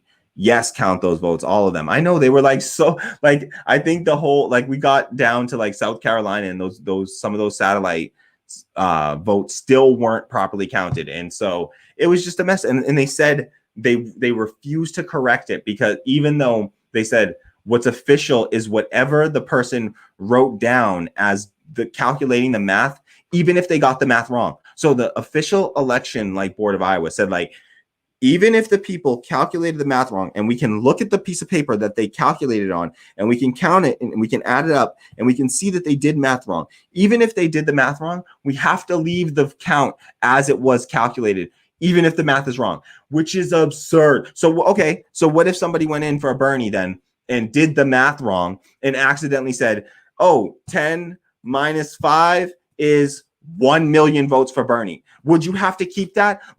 So do that thought experiment there. Like, would they have kept that? Does anyone think that they would have kept that and would have said, well, somebody did the math wrong, and so we have to accept that because somebody did the math wrong and it's on the piece of paper? Well, the math is clearly wrong, and that should be the exact reason that we have these paper receipts on these caucuses. They're already a shit show as it is. They're already a mess. And even though they favored Bernie in 2016, I still think that they're a mess, and that they're anti-democratic. You can't be. It just reduces the number of people that get to participate in an election. So I do not agree with caucuses in any way. I think that we should be moving to, just a regular primary style election. Be no super delegates, but just primary style election. Stop with the bullshit. Oh, and Carlos Jeffer. And as for coin flipping, wow, yeah, like coin flips in 2016, 7 out of 7 went to Hillary Clinton. 7 out of 7 went against Bernie Sanders. And then in this one, it was like one after the other. There was these hilarious videos of people flipping coins, and one person would flip the coin, look at it, call it, and then they would just a dude just took the coin and started flipping and like playing with the coin right after. Nobody didn't let the other person come and like take a look and see to just like verify that it was actually what he called on his hand. It's just like, what are we doing? This can't be a real process. Like, that's not democracy. Coin flips shouldn't be a thing. Like, coin flips should not be happening in democracy. Let's never play that game.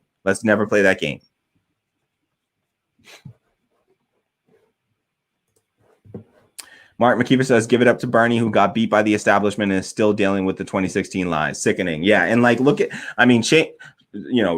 shame on Bernie for giving up his endorsement to Joe Biden for nothing, what was clearly nothing. He got task force, like people assigned to task forces, which amounted to nothing. And so it's just, and I think that the left will be making a mistake if they get behind Biden in any way and get this sort of like idea in their mind that if they somehow get behind him now, that he's going to be able to be more likely to bend to their, will later. No, the only power you have right now is to just like withhold your vote. And all those people like AOC, who just came out right away and was like, I'm going to vote for the Democratic nominee, no matter who they are. Like, that's the weakest stance you can take. Like, that immediately gives up all power that you have. That's the last little power you have, is your vote, and withholding your vote from these people. And that could have at least scared them into, I think, Kyle Kalinski's suggestion of having Biden agree to do a series of executive orders, like legalizing cannabis. Like, those sorts of things would have been substantive agreements that Bernie could have come to with Joe Biden in order to give up his endorsement, but he just gave it up too easily. And that's why I think a lot of Bernie's backers didn't just shift over with him. I think there's a large set of us that are just like, we're not playing this game again, and we're not going to be scared into voting for Biden. And so whether I was in a swing district, swing state or not, I would be voting for either Howie Hawkins or Jeff Mackler. I plan to do a segment on Jeff Mackler soon. That's the candidate running under the Socialist Party who most closely like shares my values. And so I'm not going to let them hold my vote hostage anymore. I dem exited a long time ago, and I'm not going to let them hold me hostage anymore. And so hopefully they'll eventually learn that we're not just like, we don't just, they're going to have to meet us where we are and propose policies that make us want to support them, not the other way around. We don't just owe them our vote. They owe us our better policies. Carlos Jeffer says the machine is strong. To get where Bernie got to with all his detractors gives me hope for the future. Got to keep chipping away at the establishment and never give up. Cory Bush is proof of this. Absolutely. That's why I still get excited about wins like Cory Bush's, and just I love this Marquita Bradshaw that just won the Senate primary in Tennessee. That was beautiful. $8,400 against somebody with $2.1 million, outspent 250 to 1. And she comes and just does the unthinkable and wins a Senate race. That's mine. But you have to win across a whole state with $8,400. Like, that's nothing. Like, that's wild. That's wild. So shout out to folks like Marquita Bradshaw and Cory Bush and Jamal Bowman. And I think that those wins will matter and, go a long way. But I do think that it's like Cooperation Jackson and places like that are building democratic workplaces that are going to be the ones making the real change in society, that we're going to see make some substantive change. Because I truly fear that maybe our political system is too far gone at this point, and that the left can't actually win through electoral politics. I worry. AOC, we'll see how these people hold up. Time will tell how these people hold up. I hold out hope still, and I really do. I'm very hopeful that we can usher in, as long as we move quickly enough and we get enough people replacing these ghouls in Congress and these old like dinosaurs that are in Congress. As long as we start to replace the Nancy Pelosi's with, we got Shahid Buttar and Alex Morse running against Richie Nail, and these folks that are like trying to unseat these the political power centers of the Democratic Party. And we have to do our best to not allow them to be smeared, and to also like do our best to support them in every way that we can to try to get those candidates propelled forward. So thank you so much for still being here. I'm not going to run too long today, but I want to get to a few more things before I take off for today.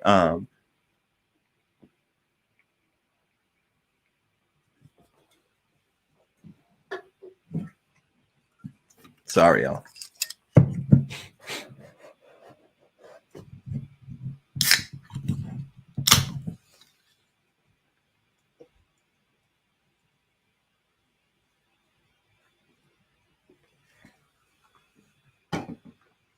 All righty.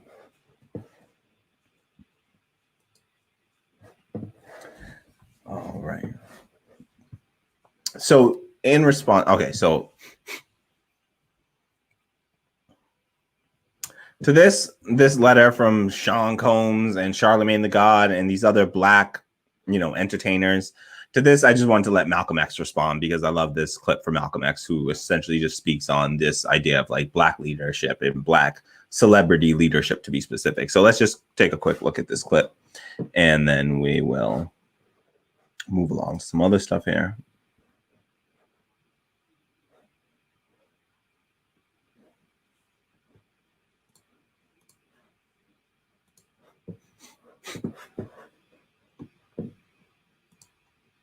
I think that today you could point to a large number of Negro leaders who have consistently betrayed Negroes in a whole host of areas. They aren't really Negro leaders. These are puppets that have been put in front of the Negro community by white liberals. These are parrots that have been put in front of the Negro community by white liberals. You can't name me a Negro leader who has been betrayed Negroes, who has not been endorsed, sanctioned, subsidized, and supported by the white liberals. Now, concerning the poll taken by Newsweek magazine, I think you said that this was the leaders who said that, who went with King and against Mr. Muhammad around 90%. I just told you a little while ago, these leaders that they call leaders, this included Lena Horne, this included Dick Gregory, and this included comedians, comics, trumpet players, baseball players. Show me in the white community where a comedian is a white leader. Show me in the white community where a singer is a white leader, or a dancer or a trumpet player is a white leader. These aren't leaders. These are puppets and clowns that have been set up over the white community and over the black community by the white community, and have been made celebrities and usually say exactly what they know that the white man wants to hear. You'll find that oftentimes Negroes are as much on guard around Negro interviewers, who usually represent the bourgeois element of Negroes, as they are on guard around whites. Usually Negroes know that when this bourgeois Negro walks through the door, he is not doing something that he's initiated himself, but he's involved in something in which the white man is the absolute author of and has sent him to the Negro community for some information. And when they give that Negro some information, usually they give him the information that they want him to take back to the white man, because that's who he's going to take it back to. All right. So yeah, that's just Malcolm X weighing in there. I think that that's just, you know, a relevant, response and sort of take on these black black leaders who are entertainers, and just this idea that, like, when do you see, white musicians being called white leaders and leaders in the white community? And it's like they always try to prop up these people as like leaders of us, and like Sean, Puff Daddy and Charlemagne the God, when really it just hides the fact that they have a separate class interest from other black people. And so once you enter into that bourgeoisie class and that upper class, it's just that you cease to, likely, the likelihood is you cease to still have a connection to the reality of the people that are living in, working class backgrounds. You start to surround yourself with other bourgeoisie, and so that's what you end up with. And so it's just, we have to recognize when these folks are using identity as a weapon against us and not really, they don't actually value it in the same way that we might be valuing it, when it's to say we would like representation, but only insofar as our values are upheld. And so you got to have some principles. All right. So moving along, I just wanted to remind folks about like who Kamala Harris was. So I just want to watch a couple of I'd like to watch this clip of Kamala Harris. And this is just her take on, she thought it was kind of, funny, I guess, to be locking up parents of truant students. So I just want to hear from her on this, and let's hear from her on it. And see what this is about.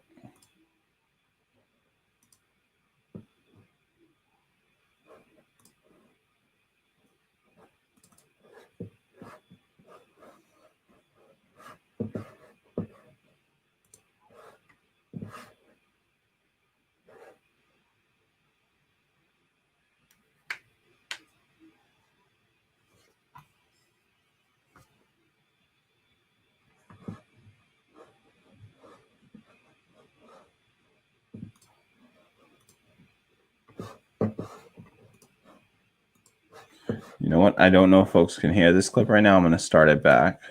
Sorry if that's unnecessary, but I just want to pull the clip up once more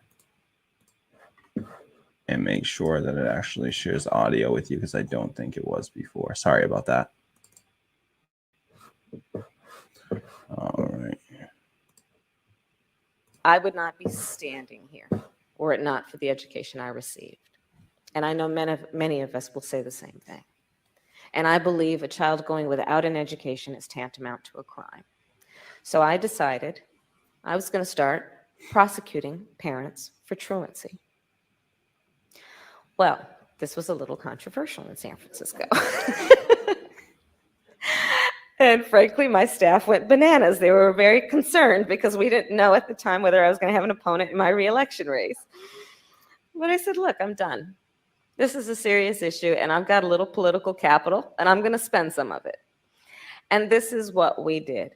We recognized that in that initiative, as a prosecutor and law enforcement, I have a huge stick. The school district has got a carrot. Let's work in tandem around our collective objective and goal, which is to get those kids in school. So to that end, on my letterhead, now let me tell you something about my letterhead. When you're the DA of a major city in this country, usually the job comes with a badge. And there is often an artistic rendering of said badge on your stationery.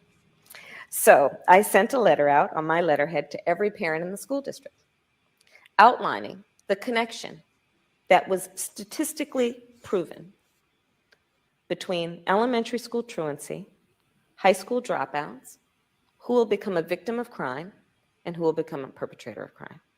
We sent it out to everyone. A friend of mine actually called me and he said, Kamala, my wife got the letter. She freaked out. She brought all the kids into the living room, held up the letter, said, if you don't go to school, Kamala's going to put you and me in jail. Yes, we achieved intended effect.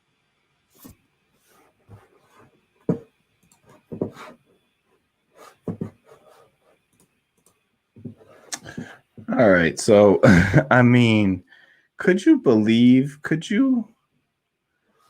imagine thinking that it's funny to, and saying, to point out we saw statistics that go from, middle school truancy to high school, dropout to, being a victim of crime to then being a perpetrator of crime. And could you imagine like having the systemic critique to then turn around and say, okay, so what we need to do then is, in order to stop that cycle, is to remove the parents who are probably working class people, who are probably working more than one job, likely to raise a family and support a family, likely working at least one job full time, probably overtime, and maybe doesn't have the time to be, putting their child on the bus and all those sorts of things because, not through any fault of their own, but because simply they're just somebody that is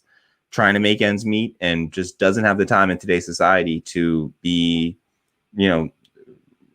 looking after your kids when they're supposed to be at school. You assume they're at school, and you would hope that they were at school, but you can't be there. It's not like you can be at home all the time, and possibly not even dropping your kids off. I know that I was raised by a single mother who had 5 kids to raise and worked double shifts often, and I skipped school sometimes, and I could not fucking imagine if the punishment for me skipping school turned out to be that my mother was arrested and thrown in jail so that her 5 children had no mother to, work a job, to earn a paycheck, to put food on the table, to pay rent or for a mortgage at that point. And where would that put us at that point? Probably where she's a single mom. So once she gets locked up, then that means that, you're talking about going into social services, into, foster care potentially for 5 kids. Do we stay together? Do we get split up? Who knows? Who knows what the situation is for that? And that's the case. We're one of the luckier ones. There's, I'm sure, much worse situations, folks, that are just trying to get by, and to make that to have that be a policy is just, this is who she is. And she said that that's what she used her political capital for. And she thought it was funny that, she didn't have an opponent running. So she felt safe to, or I guess she said, they were worried about her having an opponent, because, and that's the thing, like, these people run opposed mostly, they run unopposed. And so they feel very comfortable doing this sort of austerity and, police militarization tactics and police overreach. And so here we have this is who in the wake of the George Floyd protests and the Black Lives Matter movement, Joe Biden actually went ahead and selected possibly the worst running mate he could have selected for this moment. Possibly. I'm trying to think of another one that could have been. I mean, Val Demings would have been pretty bad because she was a chief of police. I mean, I really think Kamala Harris just represents, especially to a Black community that has already vetted her and gave a resounding no. I mean, she was polling terribly amongst Black people. And so Kamala Harris got no Black support. And that's why I think Joe Biden honestly felt safe to pick her, because he didn't need to pick up any Black support as far as he's concerned, because young Black people don't support Joe Biden, but older Black people do. And Joe Biden has locked up the older vote in such a way that he feels very, very safe right now. And so we're seeing that. And this is what this really means for the left, I believe, is that what you're seeing is that this is spitting in the face of the left. This is the Democratic Party showing that they have no intention whatsoever to pass anything remotely like a Medicare for all, a Green New Deal. Those things are not happening for the next 4 years. We are going to have to fight just to not have Joe Biden cut Social Security and Kamala Harris, start, beefing up the military budget, doubling and tripling our military budget, or starting to, lend some of the military budget funds to local police stations so they can start to, further militarize their cops. Or maybe they can pass a nationwide lock truant kids' parents up law. We're not getting legalized cannabis. These people don't support this stuff. So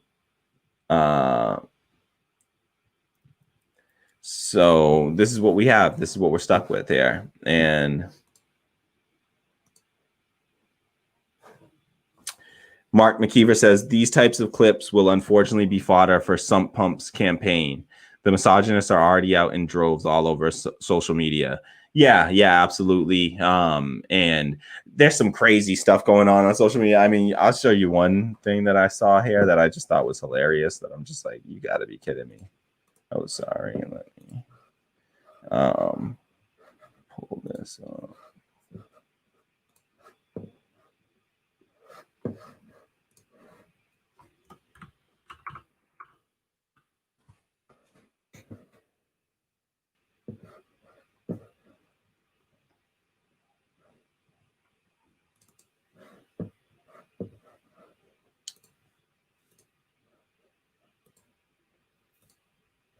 So this is a tweet from Charlie Kirk that went out after the announcement. Charlie Kirk is like one of the people that is a part of Turning Point USA, like this like college campus, like whatever, right-wing group, whatever. And Charlie Kirk says, thank you, Joe Biden, for nominating one of the most unpopular, callous Marxists in the country. Trump's chances just improved dramatically. So we got Charlie Kirk out here calling Kamala Harris a Marxist. I mean, these people do not even know anymore. Like and they said like, oh no, you can't run Bernie because they're going to call Bernie a Marxist communist. I mean, they were going to call anyone that ran, they were going to call them a Marxist. So this is just, I mean, it's too funny, but I've read that this has been trending and people have been doing all kinds of like, oh, Kamala Harris is a, far left, like, Marxist, Leninist. So that's what we're dealing with there. These are the kinds of people, these are the clowns that we're working with here. So Charlie Kirk for y'all. This is Charlie Kirk. Oh, yes, we got comment from Steve Alvarez. What's up, Steve? Thank you so much for being here. Thank you so much for the support, Steve. Thank you so much. Really appreciate you. Steve's one of the new Patreon supporters. So real huge shout out to Steve. Thank you so much for the support on Patreon. Really, really love you. Thank you so much. Thank you so much. Nothing but love. All right. I got a comrade here that says they love you too. All right. So thank you for the comment, Steve, and I'll just throw Steve's comment up on there. Yeah, because you see, I mean, it makes you gotta fight back the laughter, to be honest, with these clowns. So I thought that I want to pull up. I want to share this clip again just to remind folks about this great clip from back in the debates. This was one of my favorite clips from the debates of this cycle, and it's a Kamala Harris debate clip. And let me grab it for us here, get it queued up. Give me one moment. And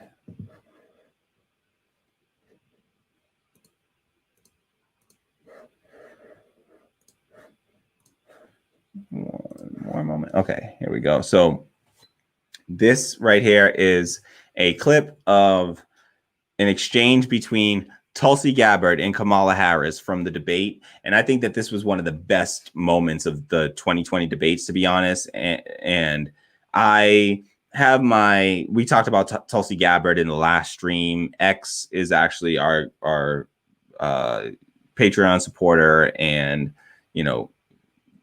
a frequent guest here in the Radical Democracy chat. X/no_name/_ lives in Hawaii, gave us a little bit more background on Tulsi Gabbard and some of his thoughts on her. And I shared some of my thoughts, and I definitely am in favor of her anti-war stance. I think that she waffled on Medicare for all in a way that caused me to not be able to support her campaign, really. I mean, I was supportive of her campaign in general, but I wouldn't support her over Bernie Sanders. I supported Bernie Sanders and endorsed Bernie Sanders' campaign for Bernie Sanders. And so I just didn't like her rhetoric on Medicare for all. She started to talk about, essentially, she believed in a public option, really, and not in actually providing universal health care. And once you do that with me, it's just like that's one of my litmus tests, and honestly just something that I can't get past if you're not at least there, because honestly that's not far enough left for me. What I would like to see is at the very least a nationalized healthcare system, but for me I would like a nationalized healthcare system that's operated by democratically owned and operated hospitals and pharmacies and institutions. And so that's what I'd like to see, is just more democratic control within a nationalized healthcare system. So that's what, definitely nationally funded for sure. So this was a great moment. This is Tulsi Gabbard, and she's just kind of putting Kamala Harris right where she belongs, and just taking her to task. So let's take a look at Tulsi Gabbard and an exchange between Tulsi and Kamala. And I think also just note Kamala's weak response to this and her lack of prowess as a debater, really. So just furthering my belief that she really brings nothing to the table other than her, just blind loyalty to Joe Biden, willingness to cater to whatever he believes in without standing for anything for herself. So let's take a look.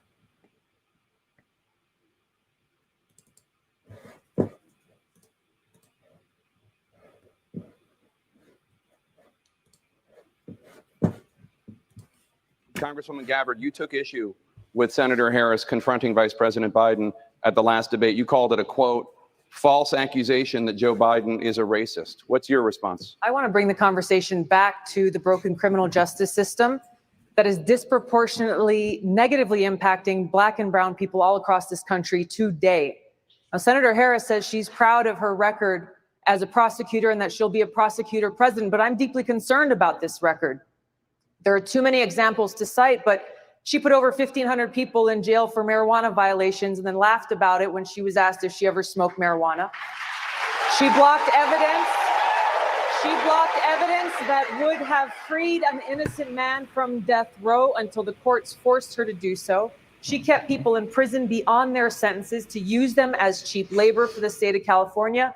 And she fought to keep cash bail system in place that impacts poor people in the worst kind of way. Thank you, Congresswoman. Senator Harris, your response.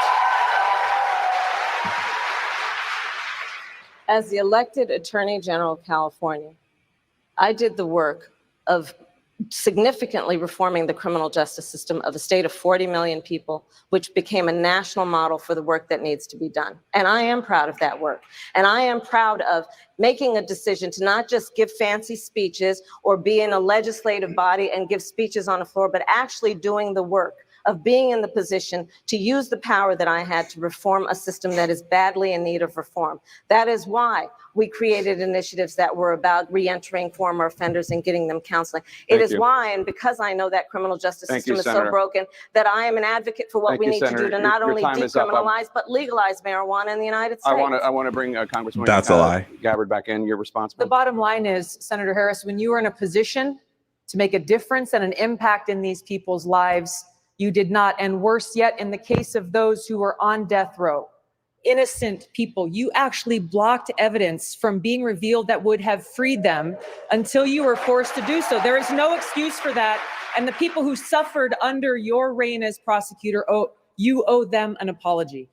Senator Harris. My entire career, I have been personally opposed to the death penalty, and that has never changed.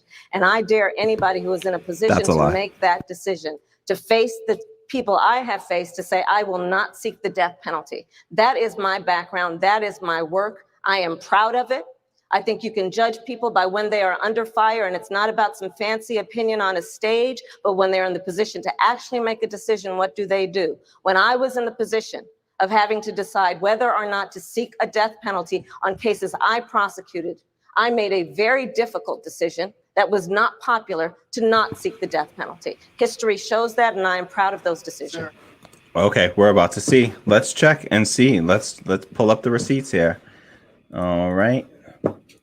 So let's pull up some receipts on Kamala Harris. So you heard what Tulsi Gabbard said there. I'm gonna go through a few different, like I said, receipts here for Tulsi Gabbard. So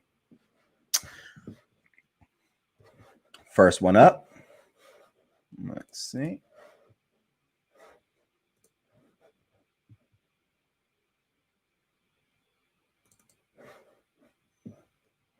All right. So here we go. Kamala Harris's AG office tried to keep inmates locked up for cheap labor. So that was one of Tulsi's many claims here. Let's see how that holds up. Lawyers for California also argued that allowing certain inmates to be paroled early would deplete a program that allowed prisons to fight wildfires. Okay, so they had these prisoners not just out here doing any kind of labor, but in fact, risking their lives fighting their wildfires that are caused by the effed up climate change of the fossil fuel industry. And you got prisoners out here working, doing slave labor, fighting fires, taking jobs away from, union jobs away from firefighters, or, taking away, fully paid, those are some of really, those can be some of the highest paid jobs, on average. And so, the actual union jobs in firefighting, those are like $27 an hour. I think when I looked at the average in California. So it's a decent average pay. And so for something that doesn't require a college degree. And so, ordered to reduce the population of California's overcrowded prisoners, lawyers from then California Attorney General Kamala Harris's office made the case that some nonviolent offenders needed to stay incarcerated, or else the prison system would lose a source of cheap labor. In 2011, the Supreme Court ruled in Brown v. Plata that California's prisons were so overcrowded that they violated the Constitution's prohibition of cruel and unusual punishment. 3 years later, in early 2014, the state was ordered to allow nonviolent second-time offenders who have served half of their sentence to be eligible for parole. So already we're talking about non-violent offenders. These are people who shouldn't even be in a prison in the first place. Why are we locking up non-violent offenders? That's absurd. These are people that what did they do? Drug offenses? Like, this is not something that we need to be putting people into a violent system in order to punish them for it. That's not a rehabilitative system. And so these are, non-violent people who have served at least half of their sentence. And so people have done time, more time than any non-violent offender should be doing, which is 0 time. But that wasn't enough for them. They said, no, keep these people locked up. Kamala Harris said, no, keep them locked up because we need slave labor. All right. And if, I hope nobody thinks slave labor is hyperbole, because if you read the 13th Amendment, it says, slavery is illegal in this country, except in the case of prison labor. So we have a special exception carved out in our 13th Amendment for slave labor and for prisoners. So this is what the legacy of Kamala Harris is here, is keeping people locked up longer for the purpose of maintaining a healthy pool of not just cheap labor. I mean, it's beyond cheap labor, it's slave labor. We're talking about less than $1 a day to fight wildfires when you're talking about a $30 an hour job that's a union protected retirement and benefits. And this is what was being, these people's lives were being put at risk, and they were being put on the front lines of fighting fires for as slaves. We have a slave labor force doing this work out there. And when people talk about, oh, it's the immigrants coming and taking people's jobs, it's like, no, look first at this right here, at the for-profit prison industry, where we have mass incarceration, 5% of the world's population, but 25% of the world's populated people, 2.3 million people incarcerated, the majority of them locked up right now because they can't afford their bail. They can't afford cash bail. And we're one of only 2 countries in the entire world that even have a cash bail system. The other being the Philippines, with a psychopathic, dictator for a president, Rodrigo Duterte, and calls himself the Trump of the Pacific, or some name like that. And this dude is a crazed dude who literally condones extrajudicial murders of people for smoking cannabis, but he himself is on a prescription for fentanyl. So look it up if you don't believe me. Just check it out. This stuff is all easily verifiable.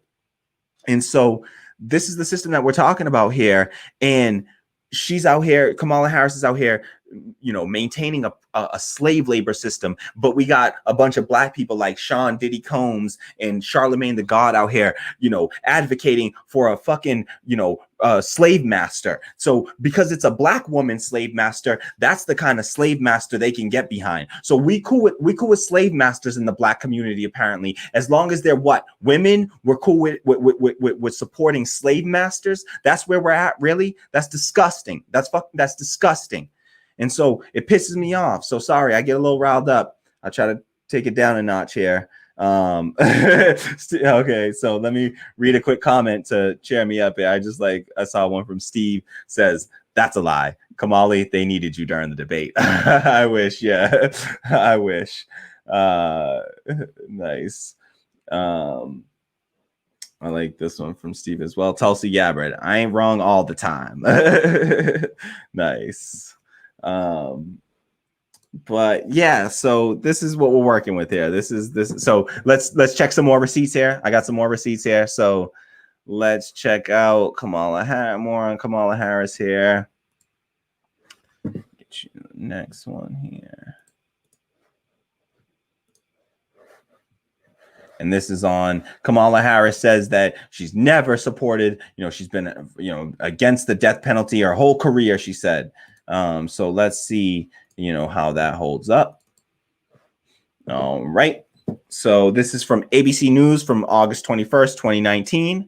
And it's titled Kamala Harris's Dual Roles, Mixed Record with the Death Penalty. So Kamala Harris has a varied record on the death penalty despite her claims. And you'll see how, this is ABC News. This is a corporate outlet. So the framing is going to be from a neoliberal framing. And so you can already see they frame it as a varied record on the death penalty. Just call her, say that she lied. She lied about her record on the death penalty. She lied. And so I'll just skip past, I don't need to go over it. Sure, she's had some cases where she's done well, but remember what her stance was. She's always been against the death penalty. So let's see.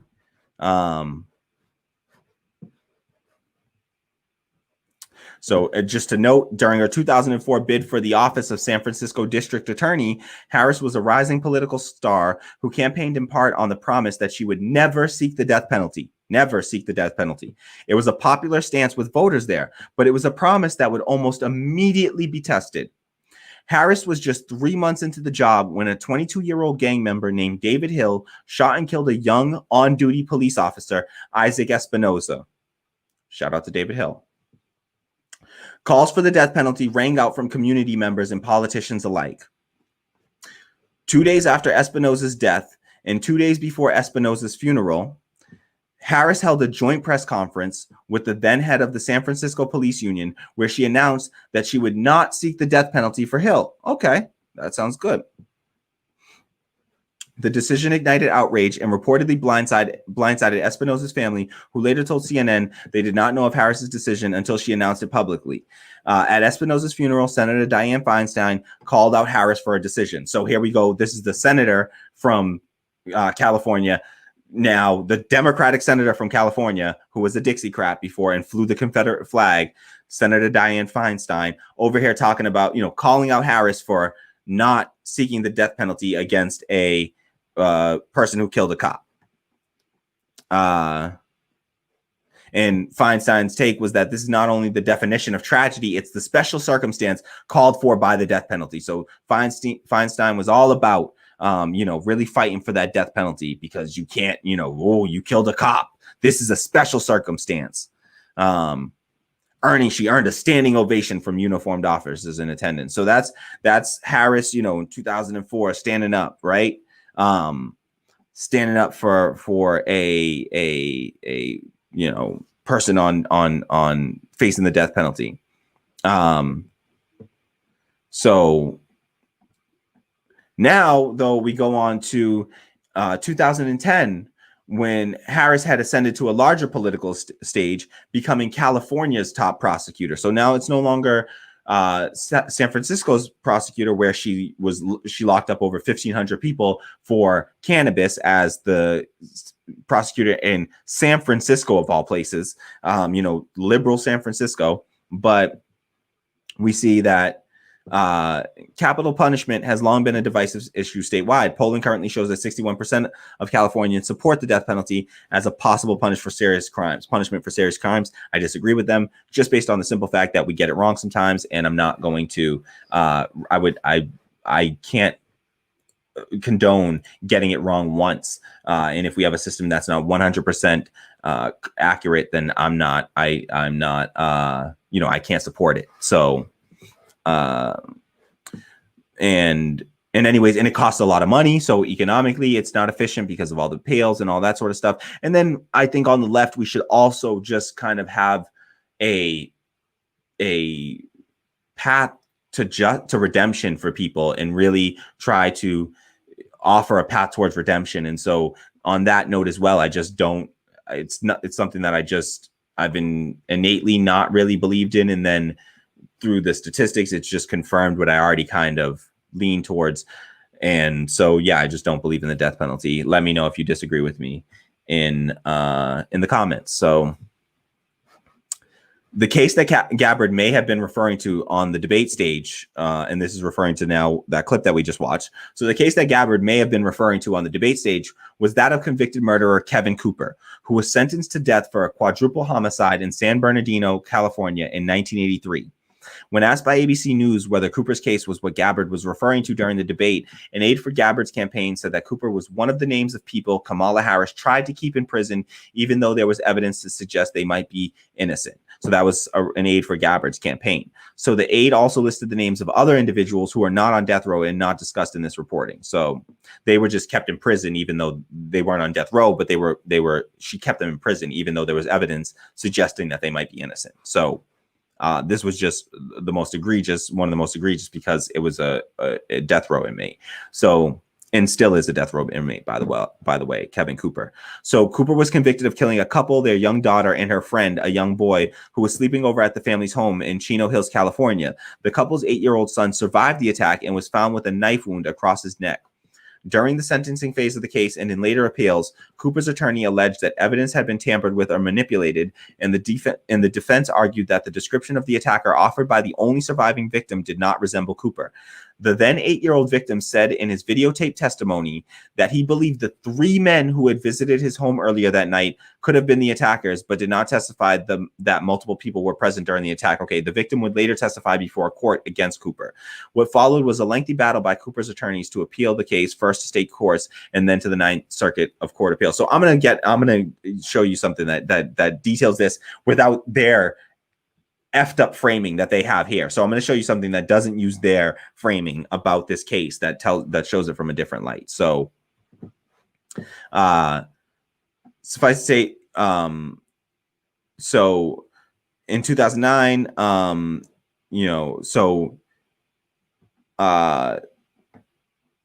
so the question of Harris's action surfaced later when Cooper and his lawyers asked the state to approve additional DNA testing, which they argued could exonerate him. Harris's team did not take up the case, and evidence from the crime scene was never re-examined while Harris held state office. So the entire time she held state office, that case with that crime scene, the evidence from that crime scene was never re-examined. She refused to take that case up as Attorney General, and for that, he remained on death row. And the Governor Gavin Newsom of California has, in 2018, he ordered that a DNA test be performed, but Kevin Cooper has been waiting for the results of that DNA test for what is now almost going on 20 months. The last report that I could find was in June, and it was 18 months at that point that he had gone without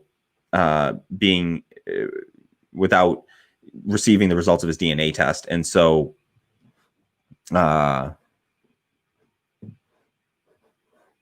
yeah, this seems like something that could definitely be done and handled at this stage. So he still remains on death row. So let me just show you one other, take on that. This is somebody wrote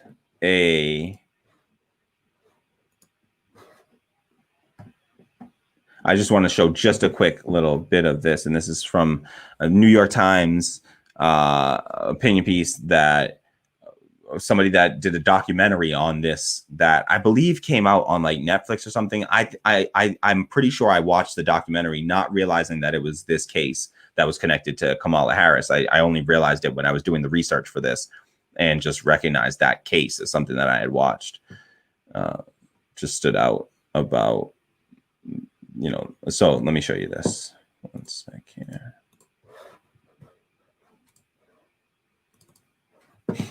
All right, so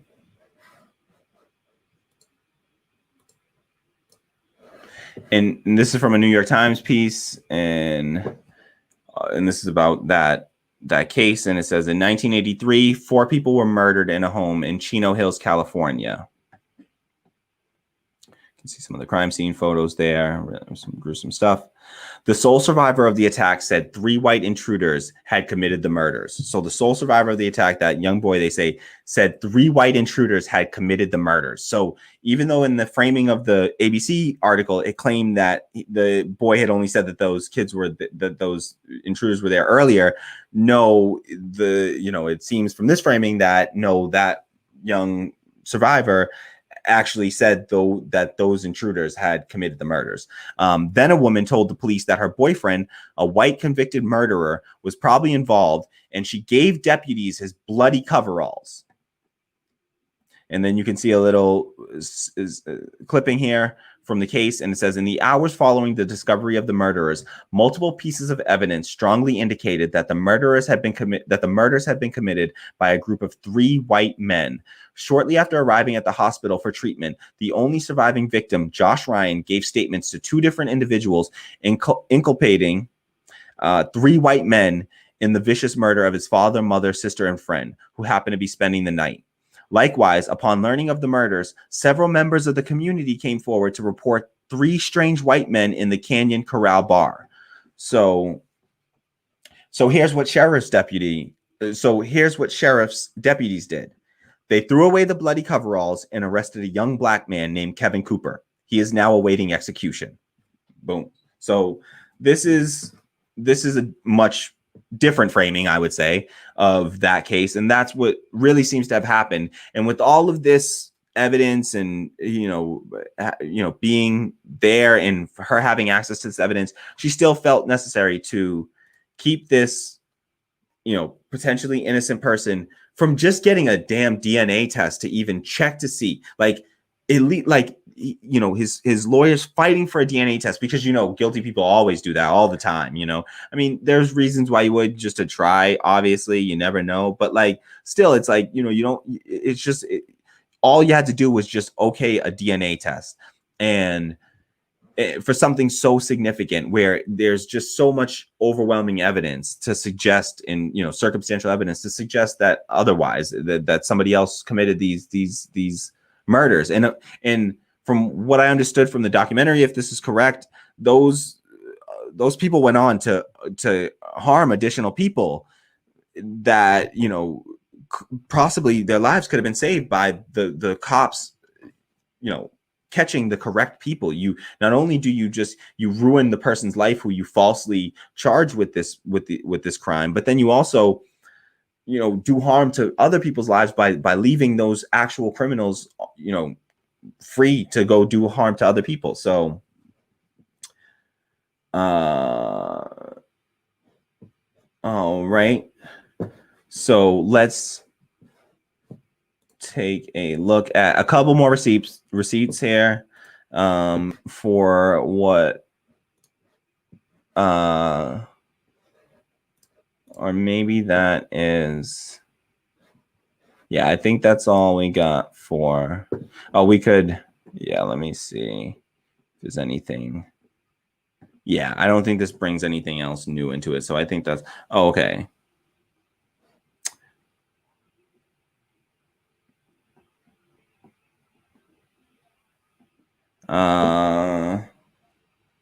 Yeah, I don't think that we have to do any more on that. So let me read a few comments here.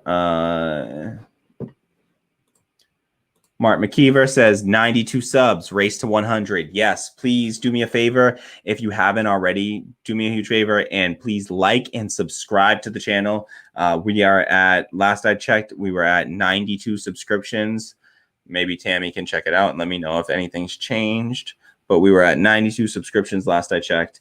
And we're really working hard to get to 100. So if you can share this out, share this stream far and wide, share the clips far and wide.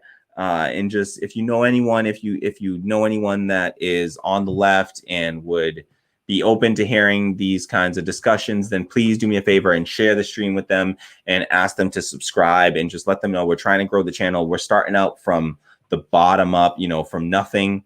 And in just a matter, I had less than 10 subscribers 3 weeks ago, and now we're nearing 100. So I think that's really, honestly, it feels really great. And it seems like it's much, I've done other YouTube channels before on other cannabis growing channel before and something like that. And so I've done some other channels before and didn't have growth like this in those. And so this is really special, I think, and really, just encouraging to see the support from the community. And it's just, I really appreciate it. I can't thank you enough to everyone who is on Patreon supporting there, and to everyone just on Twitter and wherever else you might be sharing out the message. I really do appreciate it. And it goes such a long way. So if you know anyone, get them to subscribe, and just let's get to 100. I will definitely celebrate on stream. Do a little, I hope if I see when I'm getting close to 100, I'll definitely go live and be live when I'm getting close to 100. I'll dance for y'all. No, I won't actually. I will never do that. But I will do a little shimmy. I'll do a little shimmy when we make it to 100. So let's make it to 100 though. Really share this thing out, and we are going to grow, and it's going to be 100 next week, and then 1,000 in a few months, and then 100,000. Here we come, and we'll all, my goal is to bring everyone along for the ride, and hopefully make this a community project where I'm really collaborating with the community, maybe bringing on guests from the community, because I want to talk to working class people and just folks that are just living life and just connecting and hearing from the people. And also just eventually I want to get phones working, so where folks can call in and we can take some calls and get folks, discussing that way, because I think, I'm the kind of person that I'm not much of a writer, but I like to talk, as you see.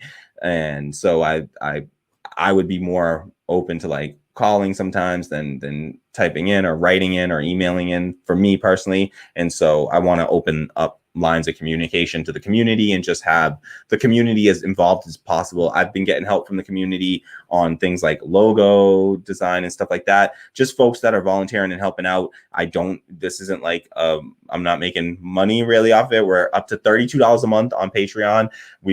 The goal is to get to 100 ASAP. I set the goal, to be by the end of August, even though I think that that's a really ambitious goal. But I do plan to make the announcement about this channel to some friends and close friends and folks I consider family, and let them know, and hopefully pick up some support from folks close to me who don't even know that I'm doing this right now. And then, just continue with the support from the community and let that hopefully continue to grow and get some help from wherever we can. And had some folks reach out and talk about, doing some more collaborating and helping out and volunteering in ways that they can. And it's really moving, and I just appreciate it so much.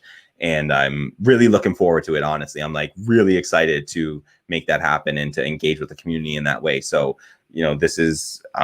my goal is to build a democratic workplace from the ground up, and to try to really make that my fight against capitalism by really building a anti-capitalist, workplace and work environment where it's not just, it's truly socialist and democratic, and allowing people to have a democratic say and control over what all those major decisions that happen, the folks that are contributing and giving up their time and energy and effort. I wanted them to be able to participate democratically in the growth of that business. So we'll definitely, figure that out as we go and make that happen. And that's the goal always. So you're helping to make that happen whenever you contribute, and definitely, putting the financial support behind it is like, it's just massive. My Patreon is down below. You can see, and you can see Steve says, "Yo, Mark, that's the goal." Yes, it is. Thank you so much for all the support, y'all. Really, the goal is to get to that 100. And so please, do whatever we can, whatever you can. And I'm doing whatever I can to try to grow the channel and get that support. And honestly, I'm really encouraged by what's happening already. It seems like in just a short amount of time and with very little of exposure, the channel's already getting a lot of support, and we're getting a lot of engagement, and we're getting a lot of support. And so I really think that this is something that we can scale up, and we can turn into and grow into be a part of the left-wing spaces, and to have this community be brought into that. And so, I plan to learn and grow by my interactions with the community and folks that we're, just talking to in the chat here. I'm learning, I'm growing. And so I bring that all along with me wherever I go, and then just trying to do some democratic things inside of the community. And then also bringing folks in to work with, I'll need a producer eventually if we grow big enough, and folks and things like that. And I'll want to be doing that in a democratic, we'll have a democratic workplace built out, and I'm really excited to make that happen. And by contributing to that in any way, sharing, liking, subscribing, and contributing to the Patreon, you make that happen. And so just thank you so much for all the support. Really, really, really means like the world to me. And I just can't thank you all enough. So I appreciate it so much, so much. All right, let me just read through some more of these comments. Steve Alvarez says, "I'm going to look for clips to share on my pathetic Twitter account. Seriously, though, let's help break 100.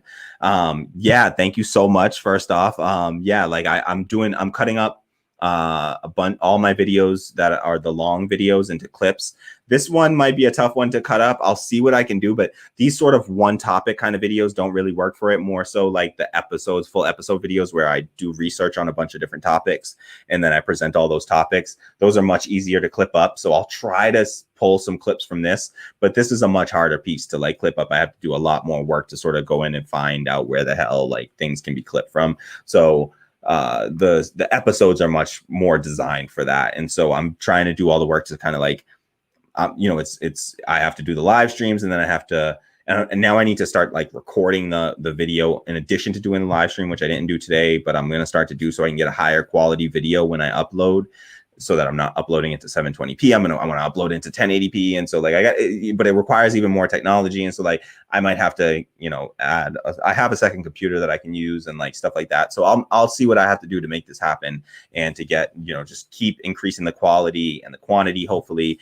I am hopefully starting school in the fall. So that'll shift things up a little bit for me, but things are still a little fluid right now because finances aren't great, and with the unemployment benefits being cut the way they were, and just the uncertainty of unemployment benefits, I'm like right teetering on the line of like not being able to afford next semester. And so I don't know, I'm not certain anymore whether I'll be in school for next semester or not. And so I'll either, it all depends sort of whatever happens with that. So it's just a stupid, like financial thing. And so I'll see whatever happens. So, please support the Patreon, and hopefully, it's not going to be enough to help me get to college, probably not in time, but, helping to support will at least grow it in a way that it makes it so that I don't have to feel terrible that I failed at that and that I'm not going to be able to do that. And then maybe this will be a viable thing for me at that point.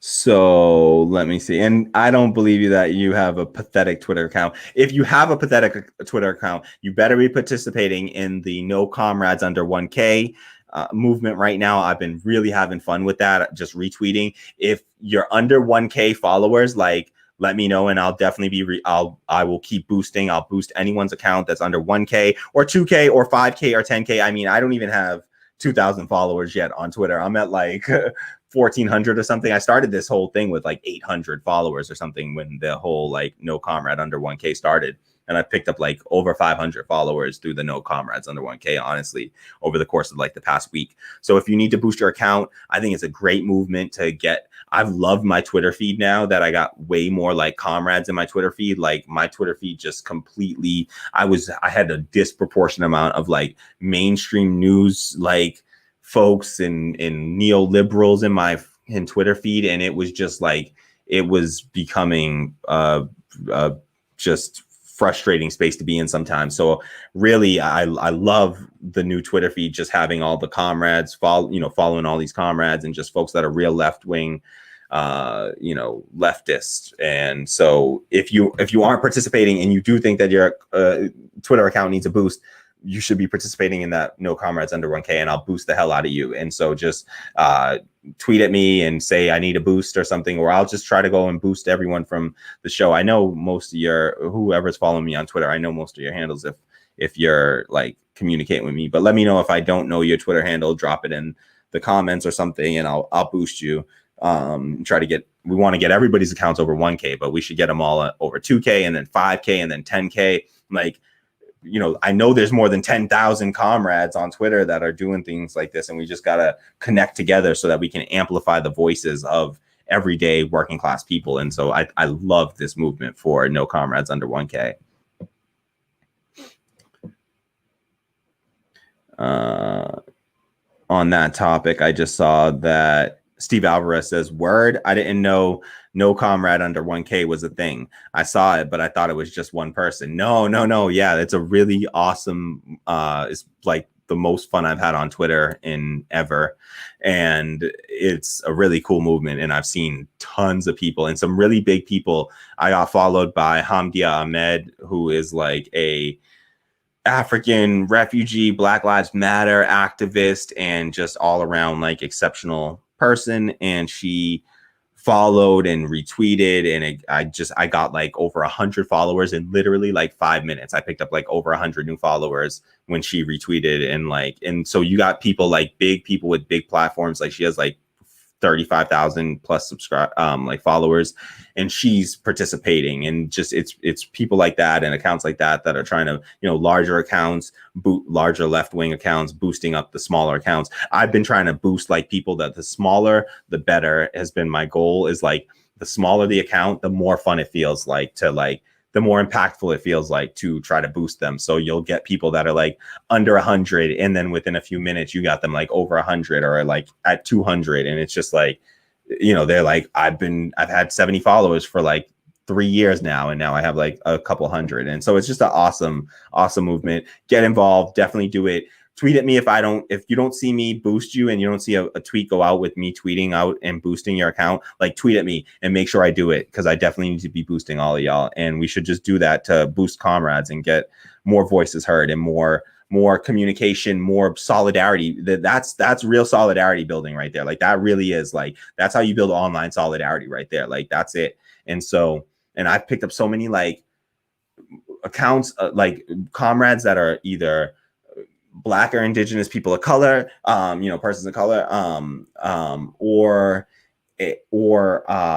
queer accounts, like trans and queer accounts. That I think is just amazing. Like I need to be more connected into these communities, and I've wanted to for so long. And so this is really giving me an opportunity to sort of connect into all these different communities, and it just feels really good. So it's a really cool movement, and it's exactly the kind of thing I think that we need to be doing on the left to build solidarity and try to unite the left. And I mean, I got anarchists, communists, socialists, and some social democrats on there that are like, hey, is it cool if I jump in on this? Like, I don't know about socialism yet, but I just want everybody to have healthcare. And I'm like, cool, we'll get you over there. We'll bring you along. Don't worry. Just come in, step in, get your feet wet. The water's warm. And then we drag them all the way left. All right. We got them. All right. And so, yeah, it's been fun. Make sure you let's keep that going too. All right. Let's see.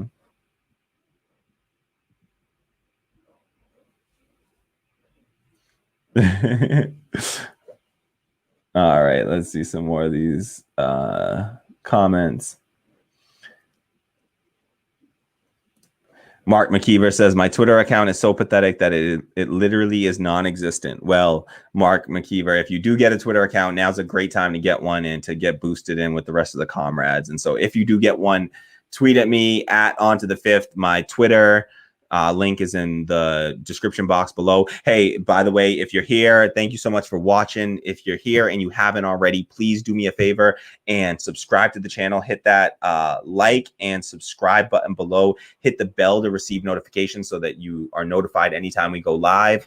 And if you can afford it, please do me a favor and head over to patreon.com/radical democracy. Again, there's a link at the bottom of the description box, although I might have not updated the description box for this one, but I think I did. I'm pretty sure I did. Link should be in the description box below. But if you don't see a link there, just go to patreon.com/radical democracy. And please do me a favor and drop me, a few dollars a month. It will make a world of a difference. If you know anyone else that can support the cause, that can afford to spare a few dollars a month, please, send this out to them. Ask them for their support, new Black leftist media, independent media. I think that this is how we're going to, this is movement building. This is what it's about. And so I do appreciate the support, and I want to, again, build a democratic workplace, try to overthrow capitalism, one worker cooperative at a time.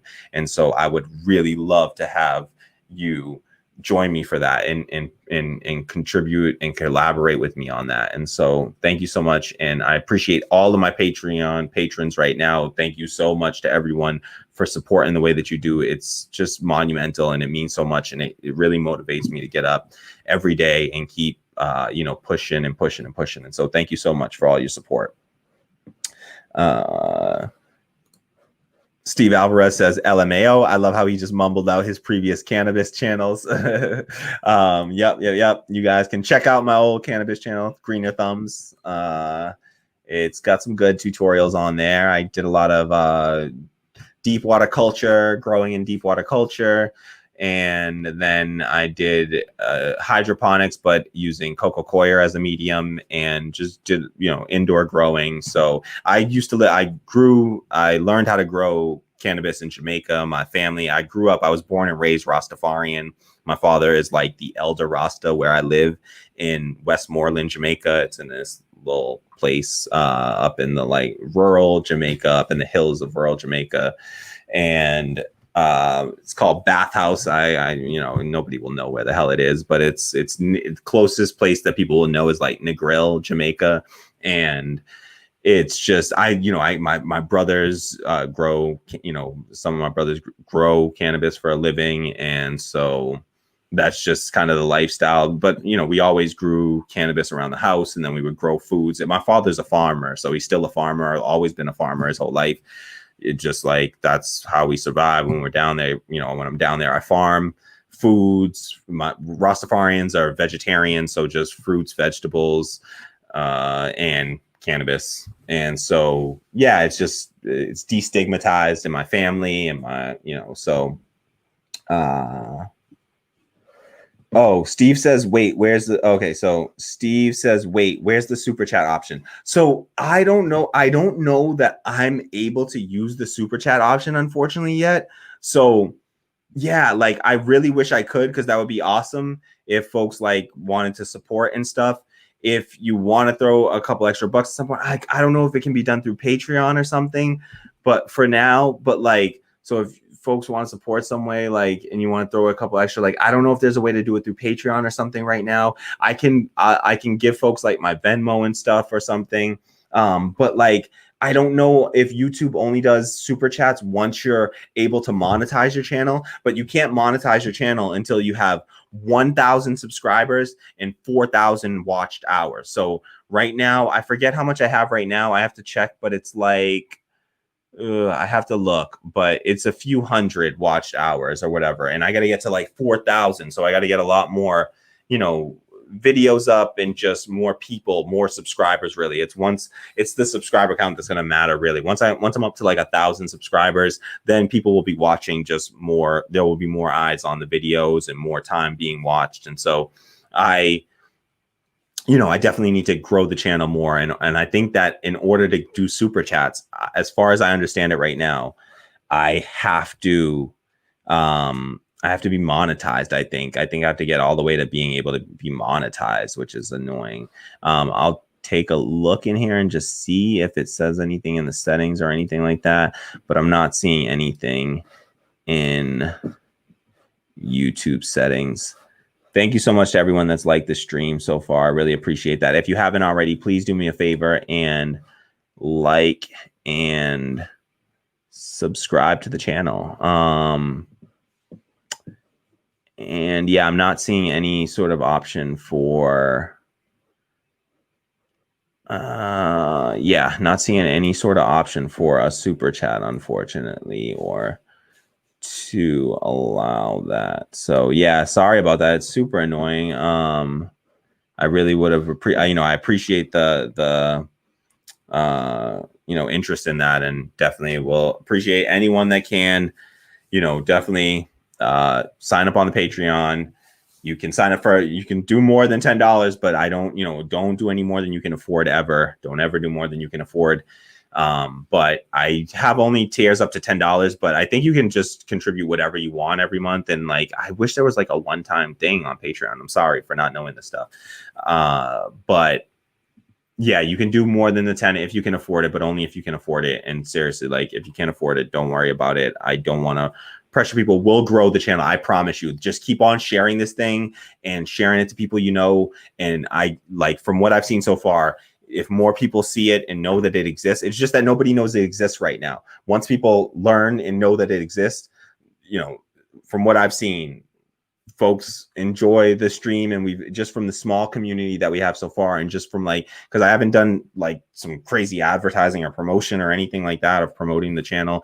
It's just been really small, grassroots, organic growth for the channel, and it's already growing pretty fast. So, yeah, thank you so much for the suggestion, Steve. And I will look more into it and see if there's anything that I can do. I'll also try to grab just I have only my personal Venmo or whatever, but I can set up a, one for Radical Democracy and have a Venmo for that, so that I can take any kind of on the spot contributions if anyone feels hey, tip this brother for this stream or something like that, because it is appreciated. It's hot as hell in this room. I can't run my AC or my fan, when I'm doing the stream because the noise, and so it gets hot up in here. So yeah, I'm definitely working for this. So let's see. Let me just read some more comments here. Steve Alvarez says, LMAO. I love how he, okay, yeah, but we saw that. Skeptical Mantis says, this election is a joke. Yes, I agree with you 1000%, Skeptical Mantis. Thank you so much for chatting and for leaving a comment here. Sorry it took me so long to get to your comment, but I agree with you 1000%, Skeptical Mantis. This election is an absolute joke.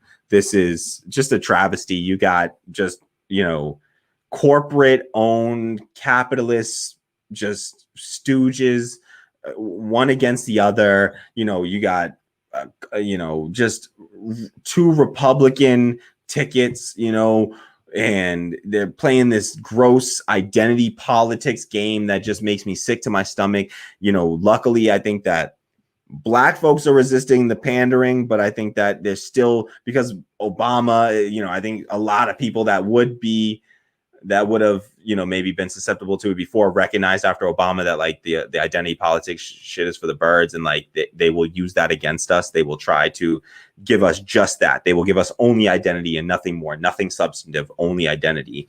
And so we have to be very careful about that and make sure that we, especially when we use like it as like Black folks, like I went in on Kamala when they announced, like, you can check my tweets going back, like I'll find some and like retweet. You can check my tweets from like 2017. I was like gearing up to be like, listen, y'all, we can't do this with Kamala in 2020. Like, I got tweets from back then that are like, yo, let me start going in on her record right now so that I can start to lay the groundwork for like the foundation for like why we cannot be doing this, and why I'm going to use my Blackness to shut down the white liberals that will go out there and be like, attacking white comrades that are going to be like, fuck Kamala Harris, rightfully so, for her terrible record. But then, other white folks will sit there and call them out for being white and be like, oh, you don't have a right to speak on this. You have no opinion on this. That's when I love to slide on up in there and be like, oh, for real though? Well, what about me? I'm Black. Do I get to talk about Black? Them not using, I don't care about a Black candidate if they're a Black neoliberal corporate, backed establishment candidate, that I can speak out against that and not be, they tried to erase us with like the whole Bernie bro narrative, and they tried to erase as many, Black people and women from the movement. And so, yeah, just, shout out to Skeptical Manus. Thank you so much for commenting and for being here. Honestly, would love to hear more from you, because I like what you got to say here. The election is an absolute joke and a sham. And it's just like, nothing's going to, I love I should pull up the, you know what? I'm going to pull up the George Carlin.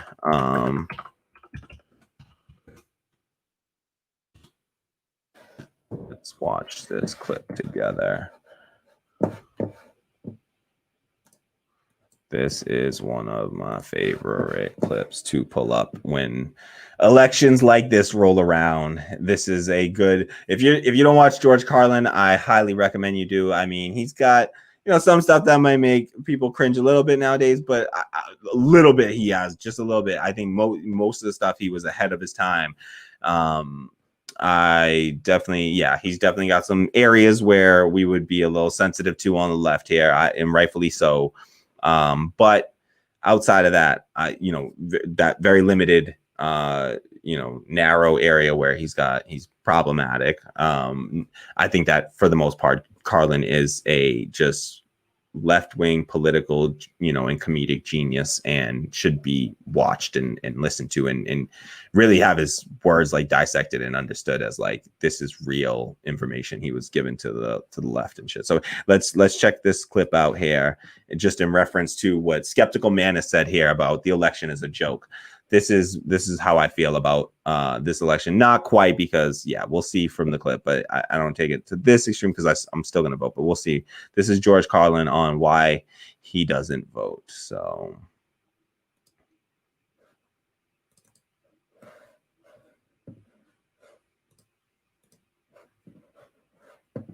I don't think that my stream will get shut down for this. I'm pretty sure this is public domain. So here we go. Let me drop that comment out for a second.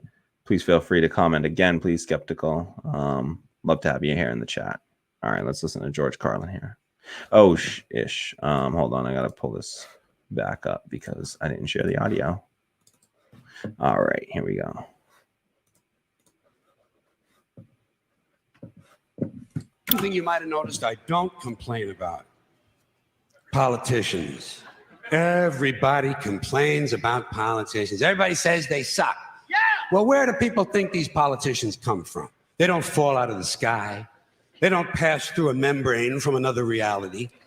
They come from American parents and American families, American homes, American schools, American churches, American businesses, and American universities, and they're elected by American citizens.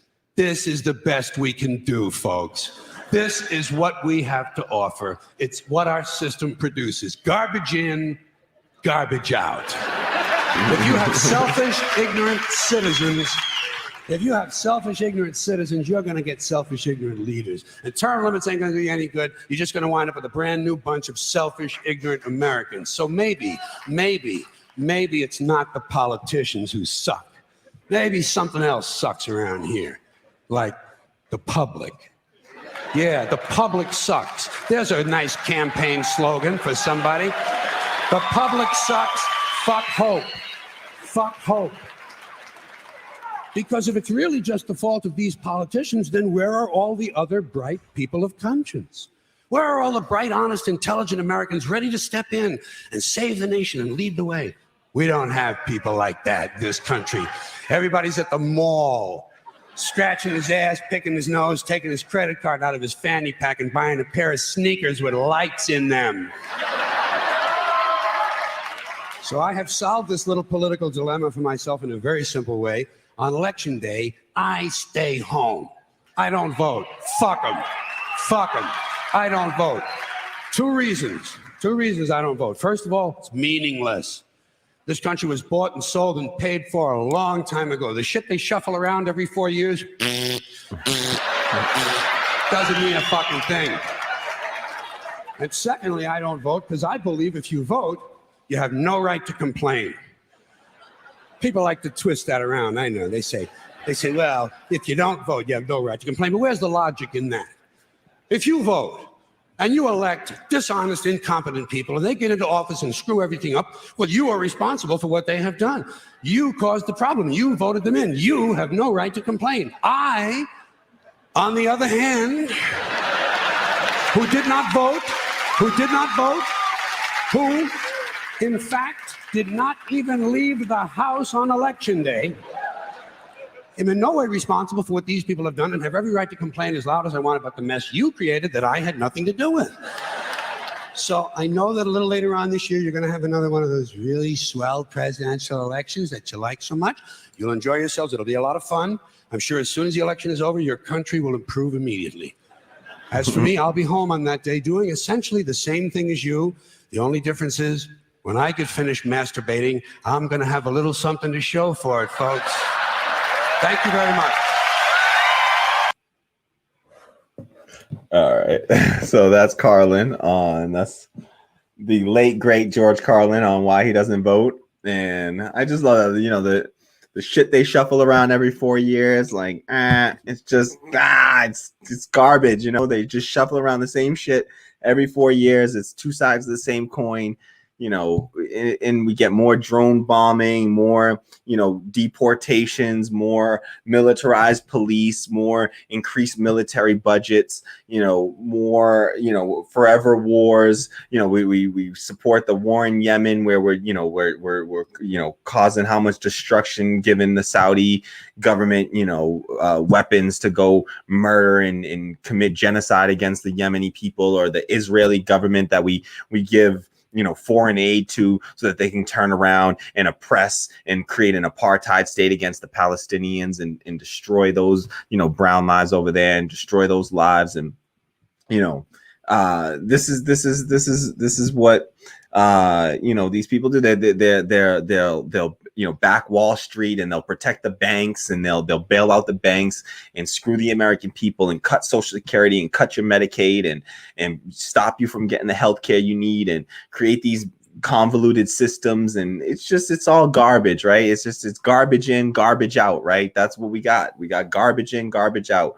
And so, yeah, this is the function of this is what the American political system has become, sadly. And I love that take. I personally, I plan to vote for either Howie Hawkins and Angela Walker, or Jeff Mackler on, Howie Hawkins and Angela Mackler are running for the Green Party. And then Jeff Mackler, Andrea Mackler. Sorry. So Howie Hawkins and Andrea Walker are running on Howie Hawkins and Angela Walker are running on the Green Party ticket.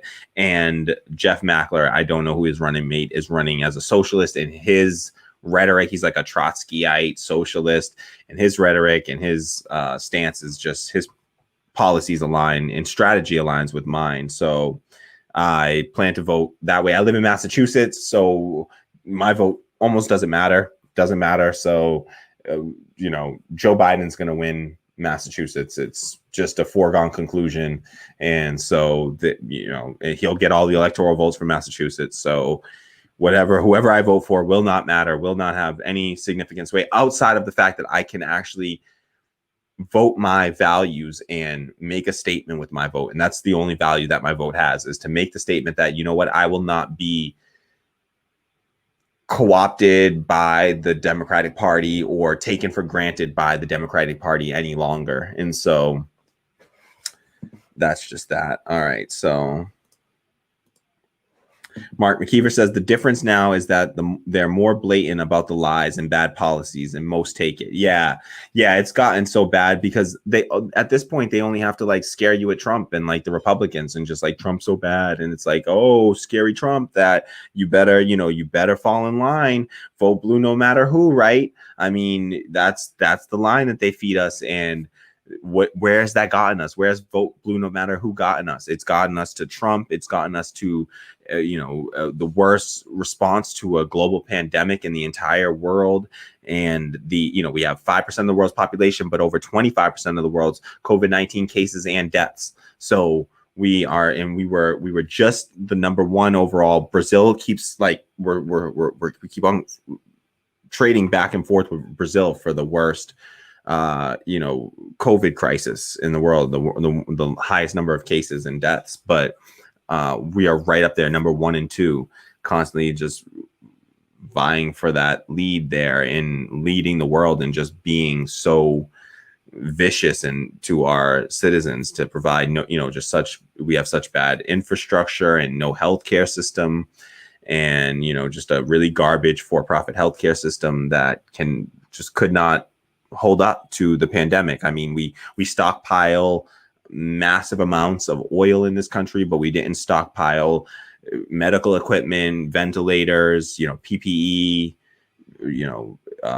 anything like that. We didn't have manufacturing in place in order to spin up manufacturing so that we could manufacture things like masks and gloves for our medical workers and folks that most vulnerable folks that need it. But much more so, we should have had that kind of equipment for everybody who wanted it and everybody who needed it, really, because it wasn't even a want, it was a need at that point, in order to keep everybody safe. So I think they've gotten more blatant about the lies, and it's a situation where people are just afraid of the worser of the two evils, and they're two evils, make no mistake about it.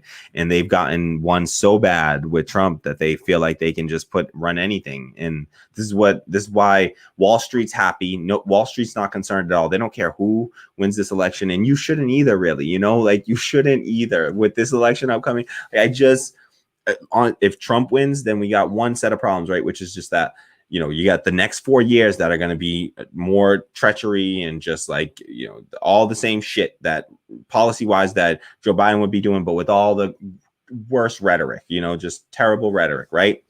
And then, and then maybe after those 4 years, now we got to run, whoever, Mike Pence maybe is going to be, Tucker Carlson is up there, but you're running against that after, everybody's going to be blaming Trump for whatever, because we will be in, no matter which one of these two win, like Richard Wolff points out, we're going to be in a class war. We're whether it's Biden or Trump, we're going to be the class war has already begun just by the number of, the amount of jobs they've thrown us out of, and the way that they're going to be having employed workers fighting against unemployed workers, and having them be upset with each other instead of joining forces together and recognizing who is oppressing all of them. Really, everybody's getting a raw deal, whether you're working right now or you're unemployed. The working people are saying, hey, look, I'm putting my life on the line, and they're damn right, and that's terrible. They're being called essential workers, and they're being shoved out there to risk their lives and be put on the front lines of a global pandemic. And then you have and they're mad that, well, these other people are sitting at home and they're getting $600 a week. And then you got the people that are unemployed that are thinking, well, I'd rather have a job, because maybe that would come with the stability that we associate with a job, even though it doesn't really exist.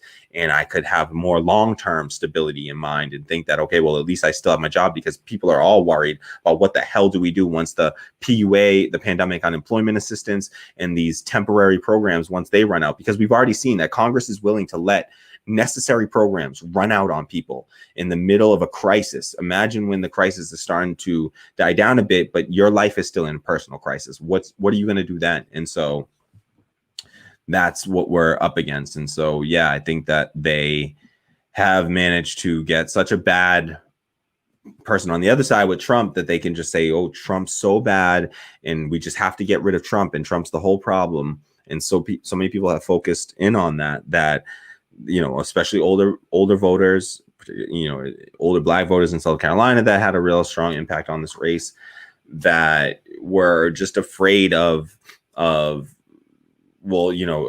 just so like repulsed by Trump and his rhetoric that they are looking for what they're calling a return to normalcy, which is literally like blue MAGA. It's like blue Make America Great Again. It's the Democratic version of Make America Great Again. Return to normalcy. Returning to anything. Why would we ever want to go back to that normal? That normal is what led us into this moment. Why do we think that it won't lead us back there? That's that saying that gets falsely attributed to Einstein, but I think it's still a good saying, which is that the definition of insanity is doing the same thing over and over and expecting a different result. We can't keep on doing the same thing, running these corporate Democrats and these neoliberals and putting these neoliberals in power and expecting something different from them. We're going to get more of the same. It's going to be more drone bombs and just more, forever wars, more, militarized police, more increased defense, military budget, more, police brutality and injustice, racial injustice, more environmental injustice against the indigenous people, more pipelines being built and fracking happening. They're going to frack under these people, frack them, damn it. Like these people are, they're ghouls, and they see their goal is to extract resources from the masses of people and exploit the masses of people. And that's exactly what they're saying. And whether it's Joe Biden or Donald Trump, we're going to get exploitation. We're going to get class war. We're going to get the wealthiest people putting working class people's lives on the line in order to keep their precious economy running, even at the risk of human life. And there's going to be a lot of avoidable deaths that won't be avoided, whether it's Joe Biden or whether it's Donald Trump. It's just going to be a lot more of that same. And I can't get behind that. And for the reasons that George Carlin talked about there, where he's like, people got to twist around where they say like, oh, if you don't vote, you can't complain. If you don't vote for this person, you can't complain. And I think it's the opposite. If you vote for somebody, you are responsible. You are partially responsible for every action that person takes while they're in office. For everything that they do, you are partially responsible for that. I was partially responsible for Obama and all them damn drone bombs that he dropped on Black and brown people over in Asia, in Africa. I'm responsible. I share in that responsibility. I get angry because I feel like he made me complicit in those acts, those evil acts. I feel responsible for him being the deporter in chief. I feel responsible for those kids he put in cages, that he locked in cages, and the families that he separated. I feel responsible for that. And so I don't want that feeling anymore. You know, there's a line from a Lupe Fiasco song. I think I can say the words. I'm not going to play the song, but I think I can say the words without the stream getting like dinged for a copyright infringement. But he says, you know, Limbaugh is a racist. Glenn Beck is a racist. Gaza Strip was getting bombed. Obama didn't say shit. That's why I ain't vote for him. Next one either. I'm a part of the problem. My problem is I'm peaceful and I believe in the people. And I just thought that was some of the realest shit. Like, you know, the fact, and I love Lupe. Lupe is my favorite rapper, favorite artist, really, musical artist. And if you don't listen to Lupe, you should. He's got just so many great albums. And I really love his recent one, Drogas Wave, which talks about themes of like socialism and just, you know, the whole album is like themed based on the African slave trade and teaches a little bit about history, and then also just connects it to the current moment and you know, literally talking about literal socialism in it. And so in just some of that, a lot of the music that I listened to, I realized later on was like the type of music to radicalize a person, just like a lot of reggae and yeah, and so that Lupe line just sticks with me because it's just like, I love that he was ahead of the time, and looking at that and seeing that and having that reaction of like, you know, Gaza Strip was getting bombed. Obama didn't say shit. That's why I ain't vote for him. Next one either, you know? And so like to say like, no, I'm not voting for you on this principle stance of like, you are okay with, you don't recognize Palestinian lives as, you know, valued human lives. And because of that, I'm not going to vote for somebody that I know is going to do things that I abhor. And so I believe that's a beautiful stance to take, and one that I want to have the ability to look back in life and be proud of my vote and be proud of how I voted. And I will be proud of my vote when I'm so excited to not vote for Joe Biden. I've never been more excited to not vote for somebody, to vote against somebody, than I am to vote against Joe Biden in this upcoming election. And I will proudly stand on that principle and not feel a bit of guilt or blame or sadness or whatever happens. If Trump wins or if Biden wins, I truly don't give I don't think that there's enough of a gap there. And I'm more worried about Joe Biden winning and then his vice president winning in 2024, and us getting 12 years of neoliberalism instead of just 4 years of neoliberalism under Donald Trump, which is the policy that we would be getting. It would be neoliberalism under Donald Trump, a little bit neoconservative neoliberalism, same thing under Joe Biden. I mean, we're looking at no Medicare for all, no Green New Deal, you know, weak policies for climate change, no jobs guarantee, cuts to Social Security, cuts to Medicaid, potential cuts to Medicare, even. Like, this is, I don't trust those ghouls. So yes, I love this. I see got Race Fist Media in the building. That's Race Fist Media, for folks that aren't aware, is a project that I'm working on. It's another left-wing podcast. It's focused on, I'm doing it with a couple of friends right now. It's mainly myself and longtime, one of my brother of mine, really, longtime comrade, Kwame Norville, and we talk about games, media, popular culture, and news of the day stuff from a left-wing perspective. And so you can check out our channel, Race Fist Media, on YouTube. You can also you'll see some videos that Kwame and I did for Racist Media that I uploaded on this channel. I'm probably gonna only be uploading the Racist Media videos to the Racist Media channel for moving forward. But I just did it because I had a little bit of an audience and wanted to help people know about Racist Media, raise some awareness about that as well. So if you're into that kind of thing and you like gaming and in pop culture, movies, that kind of thing, some movie reviews, game reviews, gaming, game streaming, and as well as just like talking about these things from a left-wing perspective. We did an episode where we talked about the Blizzard workers, rebelling and starting to share wage information publicly.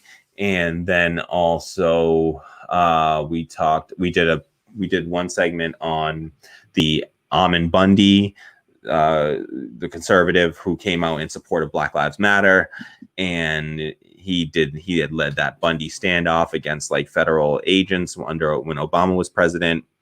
And they, so you can see a discussion with Kwame and I and Racist Media. If you check out those videos, the Ammon Bundy or the Blizzard workers video, I forget what else we discussed. Kwame, if you want to drop that in the chat, let me know what else we talked about in that video, other topics that we discussed. We talked about military e-recruiting, so military recruiting in the gaming industry, as well as AOC's legislation that she attempted to have passed, which would have banned the military from recruiting on Twitch.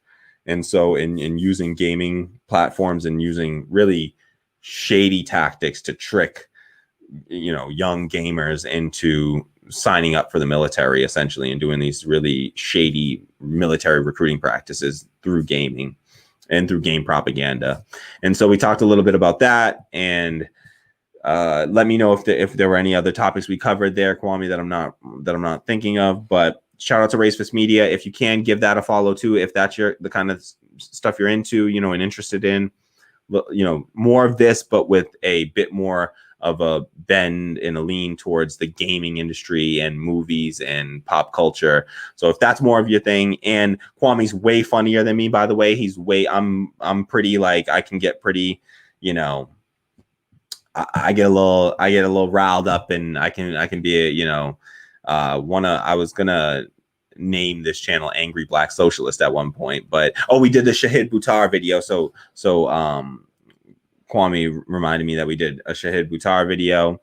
And yes, that was we did take on Shahid Buttar when those allegations first came out, and I really like our initial take. It's really held up over time, and I plan to do a follow-up with Kwame where we discuss that again. I'm going to bring Michael Brooks into the conversation because I have a great clip that I want to share from Michael Brooks where he talks about the difference between program and rhetoric. And I just want to show how that really applies directly to the Shahid Buttar situation. And there's been two candidates recently, Shahid Buttar and Alex Morse, who have had these sort of smear campaigns run against them, as far as I'm concerned.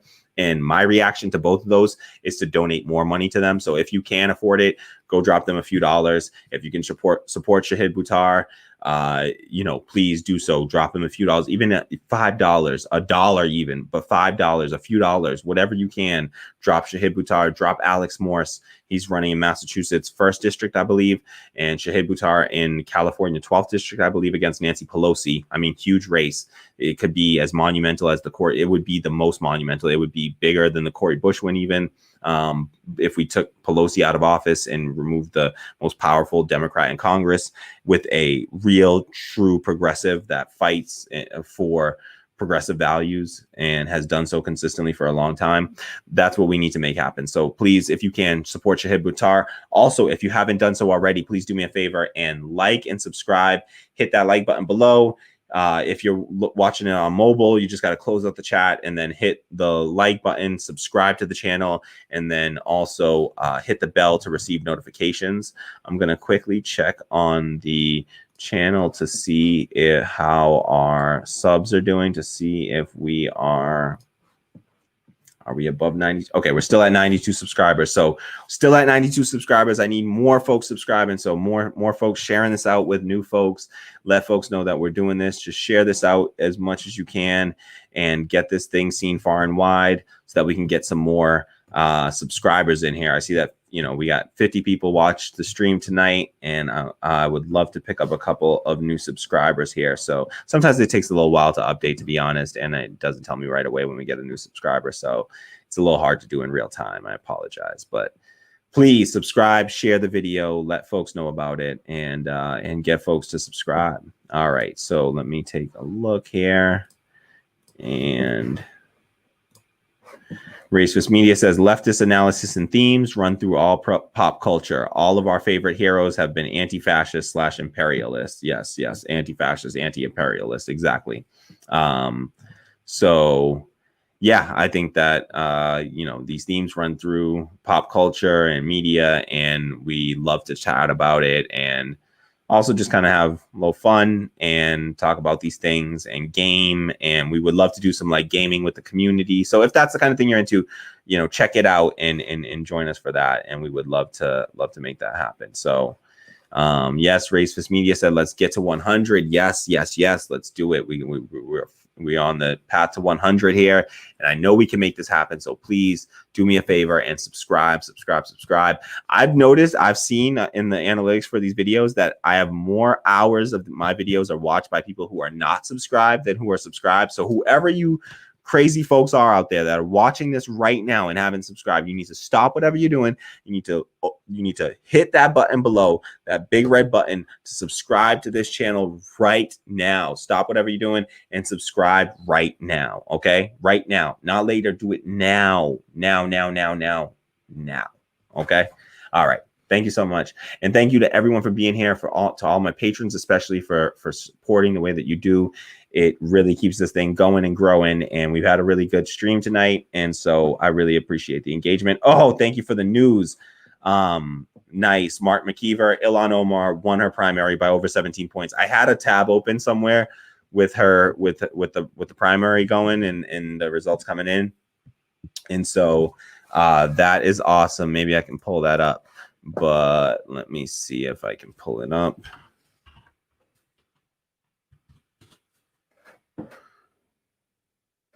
That's awesome, though. That's beautiful. Let me see where I can get those results, probably from.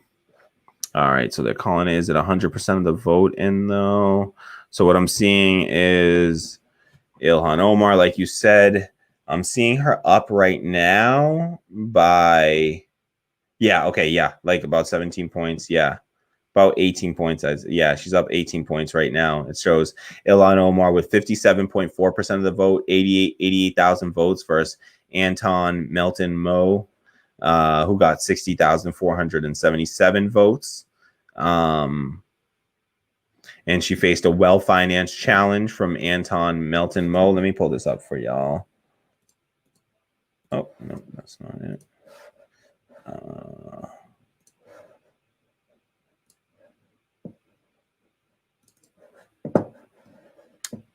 There we go. All right, so you can see here, Ilhan Omar. There we go. Yeah, so this is Minnesota's 5th congressional district, and we have Ilhan Omar winning resoundingly. I would say that's an 18-point win. That's a big win against a well-financed, candidate who was backed by, just an establishment-backed candidate. And so whenever you see that, this is promising. It's what we expected. It's just what we expected. The squad has come in and really held on to their seats resoundingly and shown that when left-wing, fighters get into Congress, get into these power centers, they can uphold their values for the most part, I would say, especially folks like Ilhan Omar, Rashida Tlaib, and AOC can uphold these left-wing, I know if some of my international community were here with us right now, they would be getting on me, especially Ben 2K, about how what I refer to as left-wing is really centrist globally, and he's so right about that. And so I call it left-wing, but it's really American left-wing. It's really just centrism around the world. And so, but those ideas win. They're not just good policy, but they're good politics and they can win elections. And so you champion those ideas. And I mean, Ilhan Omar, they dumped so much freaking the difference between Ilhan Omar and Rashida Tlaib's victory is that Ilhan Omar was her opponent raised a massive amount of money. Rashida Tlaib, her opponent only raised like $100,000 to Rashida Tlaib's like 2 million or something like that. Her opponent raised less than 200,000. So she outraised her opponent like 10-1. That was not the case for Ilhan Omar. She got a lot of grassroots support, but her opponent raised a ton of money. And that's a strong win right there. So really happy for that. That is great news for the left. So shout out to Ilhan Omar for just doing her thing and for being a strong voice on the left, particularly on matters of foreign policy. She is just great across the board. Really, I feel like there was one vote that she let me down on. If I remember off the top of my head, it was just in condemning the genocide in Armenia, the Armenian genocide, just recognizing it as a genocide. And she used it as a way to just like, she cast like a present vote, I believe, and not a no vote, but it just didn't. She could have made the same protest that she did while still at least acknowledging that. It was kind of like a whataboutism, like, well, what about, genocide and like the slavery, recognizing like slavery in the US and like reparations. Like, we don't want to recognize any of that shit because that means giving people substantive, material support, and they don't want to do that. But they'll do these things that are nominal and to, write it down on a piece of paper. At least on paper, they're fine with saying, yes, these were atrocities, but they won't recognize their own atrocities, like America's original sin, which is the genocide they committed against indigenous people when they came over here and raped, pillaged, tortured, stole. And so, yeah, that was the legacy. And so, definitely just something that I agree with her sentiment there, but not with the strategy there. It's just not a good strategy, and it detracted from her stance, really, because I'm not concerned with her stance. Her stance was a good one outside of the strategy of not the present vote. But that's literally one nitpick that I have of Ilhan Omar. And aside from that, everything else that she's done on foreign policy has been tremendous, just especially around issues of BDS and, pro-Palestinian rights. Rashida Tlaib is a Palestinian American, and so she also has great stances on Palestine and fighting for Palestinian rights. And I love Ilhan Omar's courage in defending and fighting for working class people everywhere in the world, and not bowing to the pressure of the establishment, when the easy way to go is to do things like, say, just waging blind support to Israel as a congressperson, even though Israel is currently committing atrocities against the Palestinian people.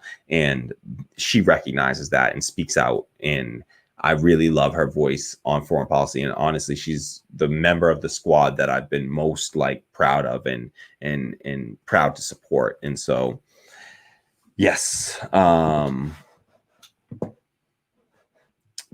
Yeah, so that's amazing. That's really good news. Thank you so much to Mark McKeever for sharing that. One more time, I'll just throw it up there. But thank you to Mark McKeever for sharing that. That was some great news, and I really love that.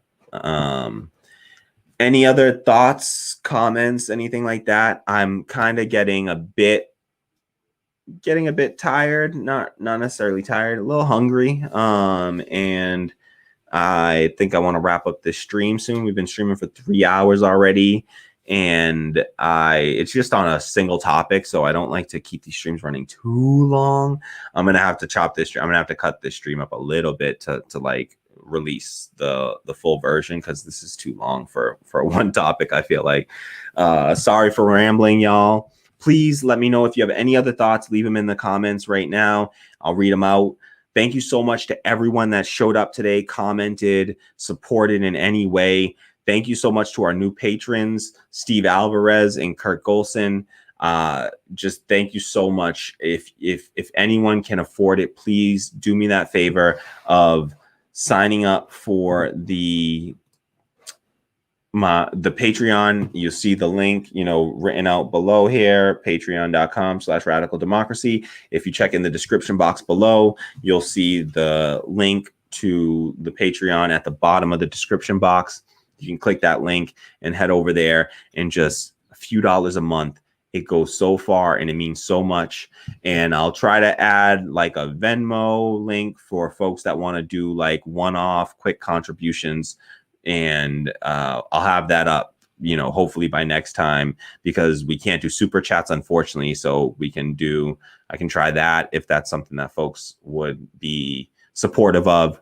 Please let me know if that's something that you would be interested in. And I will make that happen. So thank you so much to Steve for asking about the super chat. That was really cool. And I love the support and just really appreciate it. I can't thank you all enough for what you're doing here to support. And I promise, together we are going to grow this thing and turn it into something, something much bigger and hopefully community oriented, democratic to its core. And you'll be a part of that. And anything you can do to contribute will help to propel it a long way, because we're in just the early stages of this. And so right now the goal is just to get to 100 subscribers and $100 a month pledged on Patreon. So if you can help me with either of those, please share the video, like, subscribe, hit the bell to receive notifications. If it doesn't stress you out to receive a ton of notifications, you'll only receive notifications whenever we go live or launch a new video. And so I would really appreciate it if you hit that bell so that you can, join us when we go live and chat and have these discussions. Thank you so much to everyone who showed up. Thank you so much to Kwame. Shout out for being there. I really appreciate you dropping by. Appreciate that, brother. Shout out to Tammy, always my, lovely, lovely producer and, the brains behind the operation. So appreciate you, Tammy. Keep doing your thing. Keep being your amazing self. And to everyone else, all my patrons and everyone else that showed up and chatted and engaged in the stream, it makes it what it is. It makes it really enjoyable. And I just appreciate you so much. I really do, sincerely, genuinely, just love and appreciate you. So thank you so much. Please come back. Please join me again soon. And I think that will be it. I think that is radical. That is the end of the Radical Democracy podcast here for the night. Thank you so much to everyone. And do we have anything else here? Feel free, drop last comments, last thoughts in the chat before we go. Anyone going once, going twice? I have to wait like 10 seconds after I say something like that because of the latency and the lag on this, y'all. So this is just me waiting now to see if any comments come after I actually just said that. I'm not going to wait till I finish this rambling for all of y'all. It's already too late. All right. See, I love y'all. All right. I'm peacing out. All right. Love y'all. Thank you so much for being here. Like, subscribe, share, contribute to the Patreon. And I love you all. Thank you so much. See you again soon. All right. Peace.